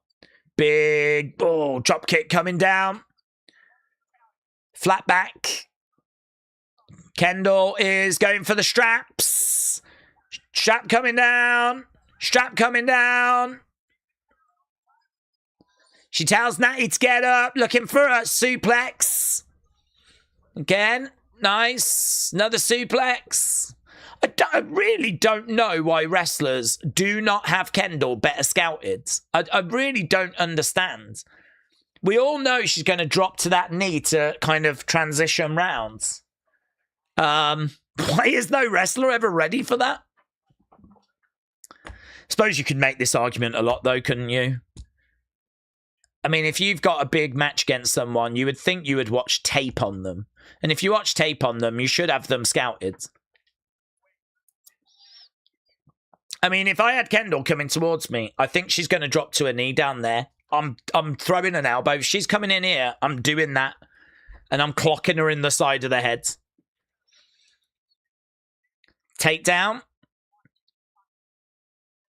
Roll through there by Nattie. Oh, calf crusher. No, into an ankle lock. That was a nice escape there by Nattie. I kind of like that. Kick coming in. Kendal goes down. Kendal just being grabbed here by Nattie. Sleeper hold is in. Sleeper hold is in by Nattie. Kendal down, middle of the ring. Fans are with Kendal applauding away. Did you see the crowd harassing Sammy on his way out? I felt sorry for him, said Nishi. Yeah, I did. I think you've got to expect it, though, haven't you? I mean, in Chicago, that's their guy. So, plus also, the crowd weren't really with Sammy when he got the belt. We know he's been getting quite a lot of negative reactions recently, so it's okay. He'll be okay with it. I think he'll be thrilled that he had a little run with the belt, you know? Even if it was just 9 days. Where does he go next, though? That's obviously to be determined. Okay, lovely takedown. Looking for an armbar. No joy. She's trying for the armbar. She can't get it. Pulling at the arm. 1, 2. No joy. Back up on her feet. Oh, duck underneath. Back elbow there by Kendal. That was great. That was great. She goes over to the corner. Kendal Gray climbing up. Love that back elbow. It looks so good. She's up. She's perched. Well, it goes for the missile drop kick. But she's ended up putting herself right into a sharpshooter. Oh, dear. Middle of the ring. I mean, it's all right. I don't think she will, but it would be okay if she tapped, because really she shouldn't be getting out the sharpshooter. Dragged back into the middle. Oh, my God. Maybe she's going to go for the legs, trying to get over the other sides. I don't know, man. I don't know. Natalia, a heart, putting a sharpshooter in. I'm not sure about this getting to the ropes malarkey. 1, 2, reverse by Nattie. 2, 1, 2, no joy. Oh, shades of grey. 1, 2, 3. Kendal gets it. No Miss Parker unless she's about to arrive after. Shades of Grey gets it for Kendal Grey. Good match. But then you always get a good match out of her. Was it a match that exceeded expectation? I don't know. But it was certainly a very fun match. I think we're getting to the point where the bar is just so high for her that when she delivers something really good, you're kind of like, yeah, it was good. But I've seen better Kendal matches, you know? But you compare that to a lot of the other stuff on the show, and this is still a great match. I don't know, get your thoughts in. What did you think about it? What did you think? How did it compare to the women's 4-way, for example? Here's Miss Parker. Nattie turns around, Miss Parker. Okay, we got Nikita. I don't know what Nikita kind of came out looking like that. She gets dealt with, so does Carmen. That just murked them.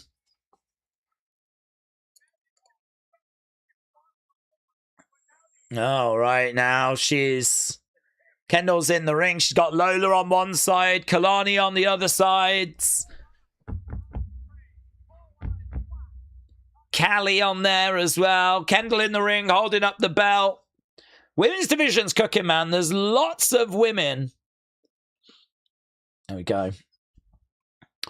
No, I don't mind that end. I think this was fine, pretty solid as an episode. I think the women's 4-way was really enjoyable. I think the main event is really enjoyable. I don't think particularly there's like a bad match. You lot said the worst match was the Keanu match against Tank, but I actually thought that was all right. Good 93. You said the Shiloh match was good 99. I don't know what you're going to score that main event, but it's probably going to be around the same as the 4-way. So, yeah, it was all right. I think, to be honest, this show probably... I couldn't really get lost in it like usual because of the stopping and the starting of the adverts. So the fact it was pre-taped probably holds it back a touch, you know? So probably a little bit of that at play. But, fine. What was that? I don't know what Nikita was doing there. I don't even know what she was... I don't know, she kind of walked over like this, didn't she? Went over, turned around, got nailed. I mean, great plan. Ian said, did Kendal let go of the wrong part of the bow when she shot her? I did. What did she do that? What? I don't know why you would do that. I don't know, I'd have to have a look at that. I hope she did. Maybe that could be a new thing.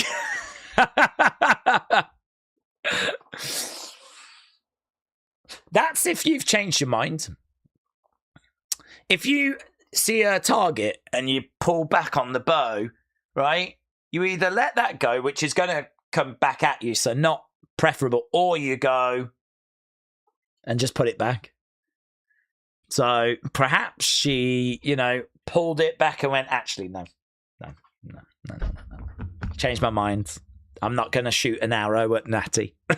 I got too much respect. I'd have to have a look at that. I hope she did get it wrong. There's just no stars in NXT now, says Brian. Well, we're trying to build some. I think Lola's a star. On the men's side, Naraku, because he is evil from New Japan. I always feel like he's worth watching. Lola, Naraku. Obviously, we're building up Kendal. I don't know about Tony. I don't know. I'm still unsure. Kalani Jordan has got a bit of work to do. Callie's only just arrived. Kendall's only largely just arrived. Yeah, I can understand. I mean, I do think we've got a lot. Tatum's a star. I do think we got a lot of great potential in the women's division. Men's division it's a work in progress, but we might be about to bring in Takahashi. I don't know where Enzo's going. I don't know what's happening with Baron Corbin. We might be getting Mike Santana. I'm not sure. But I wouldn't be shocked. Zilla's signed as well. So, I mean, Zilla could be coming in and go into that NXT men's division. The men's division definitely needs a boost. I'm not in a disagreement there. But there's a lot of young upcoming talent. I think Jackson Drake can get somewhere. I think he can get somewhere. They're obviously excited by Miles. I think they like him as well. Keanu Carver, Shiloh Hill. I think these are people that are projects that they've got high hopes for. But we're probably just not quite there with them at the moment. Mason, yeah, good shout, Mason.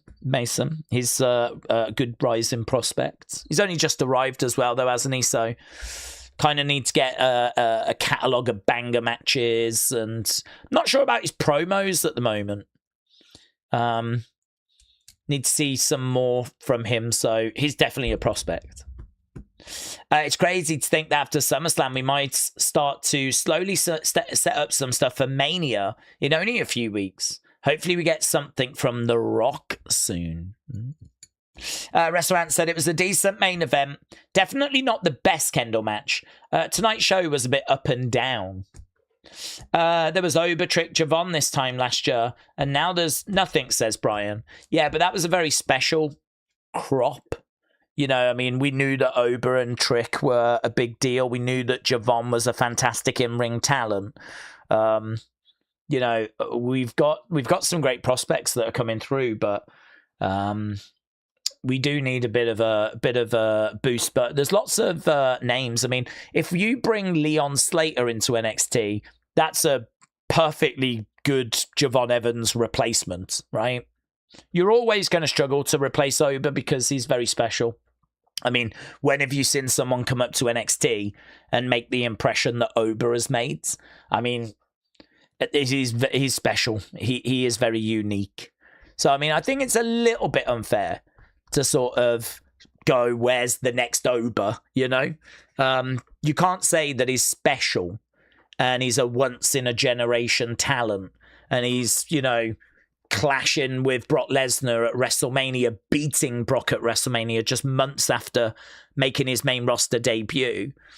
We can't say all these things about him being unique and special and then go, why have we not got another one? You know, that's a little bit like saying John Cena is really special and then going, why have we not got more John Cenas? Well, he's special. Do you know what I mean? He's like, he's that 0.1% level at the very, very top. That's just, you know, perfect. And, you know, it's hard to kind of get those. But what we're looking for is we're looking for star power. We're looking for potential in whatever kind of form it arrives. So I think we've got some people in NXT that have got that. I like Keanu Carver. And I think, you know, as we continue to work with him, we can get somewhere. I like Sean Legacy. I like Jackson Drake. I like, yeah, Mason Rook. I like as well. I think Naraku's got star power because he was evil in New Japan. And as we said, do we bring in Leon Slater? Do we bring in Zilla Fatu? Do we bring in Mike Santana? Do we bring in Enzo? Do we bring back Big Cass? Are we bringing in Baron Corbin? You know, you start to add some, and all of a sudden, if you bring some of those names in, all of a sudden the men's division starts to look a lot healthier. Women's side, I think, is fine. Women's side, I think, is fine. I think there's loads of great potential there. So, yeah, we're all right. We're all right. I think, you know, there's still a rebuild that's needed. We're still, but I think we're on at least decent foundations. The ratings are not terrible at the moment either. So I think WWE would be encouraged by that. So, yeah, it's It's okay, but I agree. There's definitely a bit more work to be done. I could possibly... No, Carmen! Not possibly go. Just tell us next week if you do go. I'm giving NXT an 8 out of 10, said Carmen. The women have dominated NXT for a while, even when Trick and Oba and Javon were there. But if they can grab Leon and Santana, that would be massive. And Takahashi, I mean, there's rumors of him coming in as well. He's a very colourful character. So, I mean, if they can get him, that would be good. You know that WWE are constantly looking for the best available talent. So they're not shy about bringing people in if they feel like they're going to be of benefit. So I don't really have any doubts that, you know, they're looking, be through WWE ID or through Next in Line or through the tryouts. I mean, they just picked up Nikki Blackheart as well, of course. Lizzy Rain as a recent addition. So, I mean, they've picked up a few people recently from tryouts. So I think they are looking and looking and looking and trying to get the very best that's available. But, yeah, it'll get there. It's all right. We've been in this situation before where we call a load of people up and, you know, the roster feels like it needs a bit of support after. It's just this one was quite a heavy call-up, actually. You know, we lost a lot. We lost Fatal Influence. We lost 3 big names. Sol Ruka as well. So, you know, it's been quite a heavy call-up this year. I think Kendal having the belt is good for the other girls too, said Meredy. It reminds me of when Stephanie had it. Whoever she went against, she'd be able to perform. So they can then lift up other... Yeah, I get what you're saying. So you know the champ's going to give you a banger. So whoever she goes against, it's going to be a banger. And it's going to be good opportunity for other girls. Yeah, I can see that. Brian said they do need to get some main talent from the main roster that have been struggling. Maybe a Damien. I think Damien's actually doing work with AAA at the moment. So interesting you should say Damien. He was revealed as like someone that AAA are going to be using. Solo Nakamura. Nakamura could be interesting. We don't tend to see him too much, do we? Yeah. I mean, I think you could have done something with Johnny instead of just having him lie down backstage. I'm sure you could have done more with him.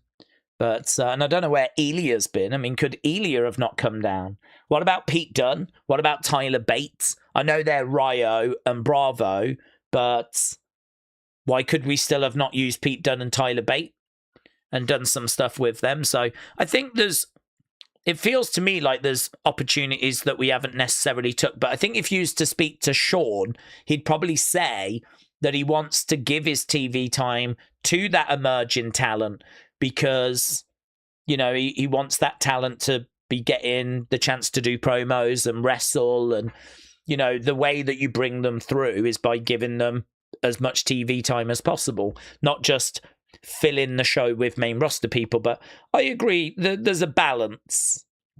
Debatable whether we've got that balance quite right now. Please revive Johnny, said Alias. They should get guys like Grayson, said Sanan. Grayson's a really good shout, actually. That's a really good shout. Why haven't we done something with Grayson? Listen, I'm in agreement. I think we could absolutely have used a couple of main roster people. I don't think we should have flooded NXT because I think we need that TV time for the emerging talent. But yeah, I think we could have used a Tyler Bate, a Pete Dunne, a Shinsuke, an Elia, a Grayson, blah, blah, blah, blah, blah, a Johnny. Could have been useful just for, you know, these past few months. Maybe go into SummerSlam. Because, you know, we might be bringing in a Zilla soon and that could, you know, be useful. We might be bringing in Santana or Leon Slater or whoever, and that could help. So, yeah, I agree. I agree, but NXT is doing whatever they think is the right thing to do, so they know better than us, maybe. Days at ARW Pro on June 26th. A new champ was crowned. Shaq Jordan dethroned James Creed. Oh my God. The generational treasure Shaq Gordon. Shaq Jordan. Carmen, shout out to you. I'll have to keep an eye out for Shaq, because he might find his way to WWE one day. I think we might get Santana in a week or two, said Robbie. It'd be good if we did. I think he's a brilliant talent. I'd be very excited if he does come in. I think that's exactly the kind of person NXT need at the moment as well. Okay, main event you lot said was great 58. So you actually had that main event just a touch below the women's four-way, but that's okay. I mean, I think both matches were really fun, so I mean, whichever you prioritized, fine. Okay, there we go then. We are done. That was this week's NXT. A big thank you to everyone that joined us. It was fine. It was fine. It was good in places. A few things you might have wanted to have changed and tweaked and whatnot, but yeah, it was fine. It was good. It was watchable. Absolutely. We'll be back again tomorrow. We've got our member stream. We've got Evolve. Back on WEP on Thursday. And of course, we've got SmackDown coming up as well. UFC at the weekend. So it's a big, big week of streams again. So appreciate everyone joining us. And yeah, I will see you again next time. Bye for now. Have fun, everyone.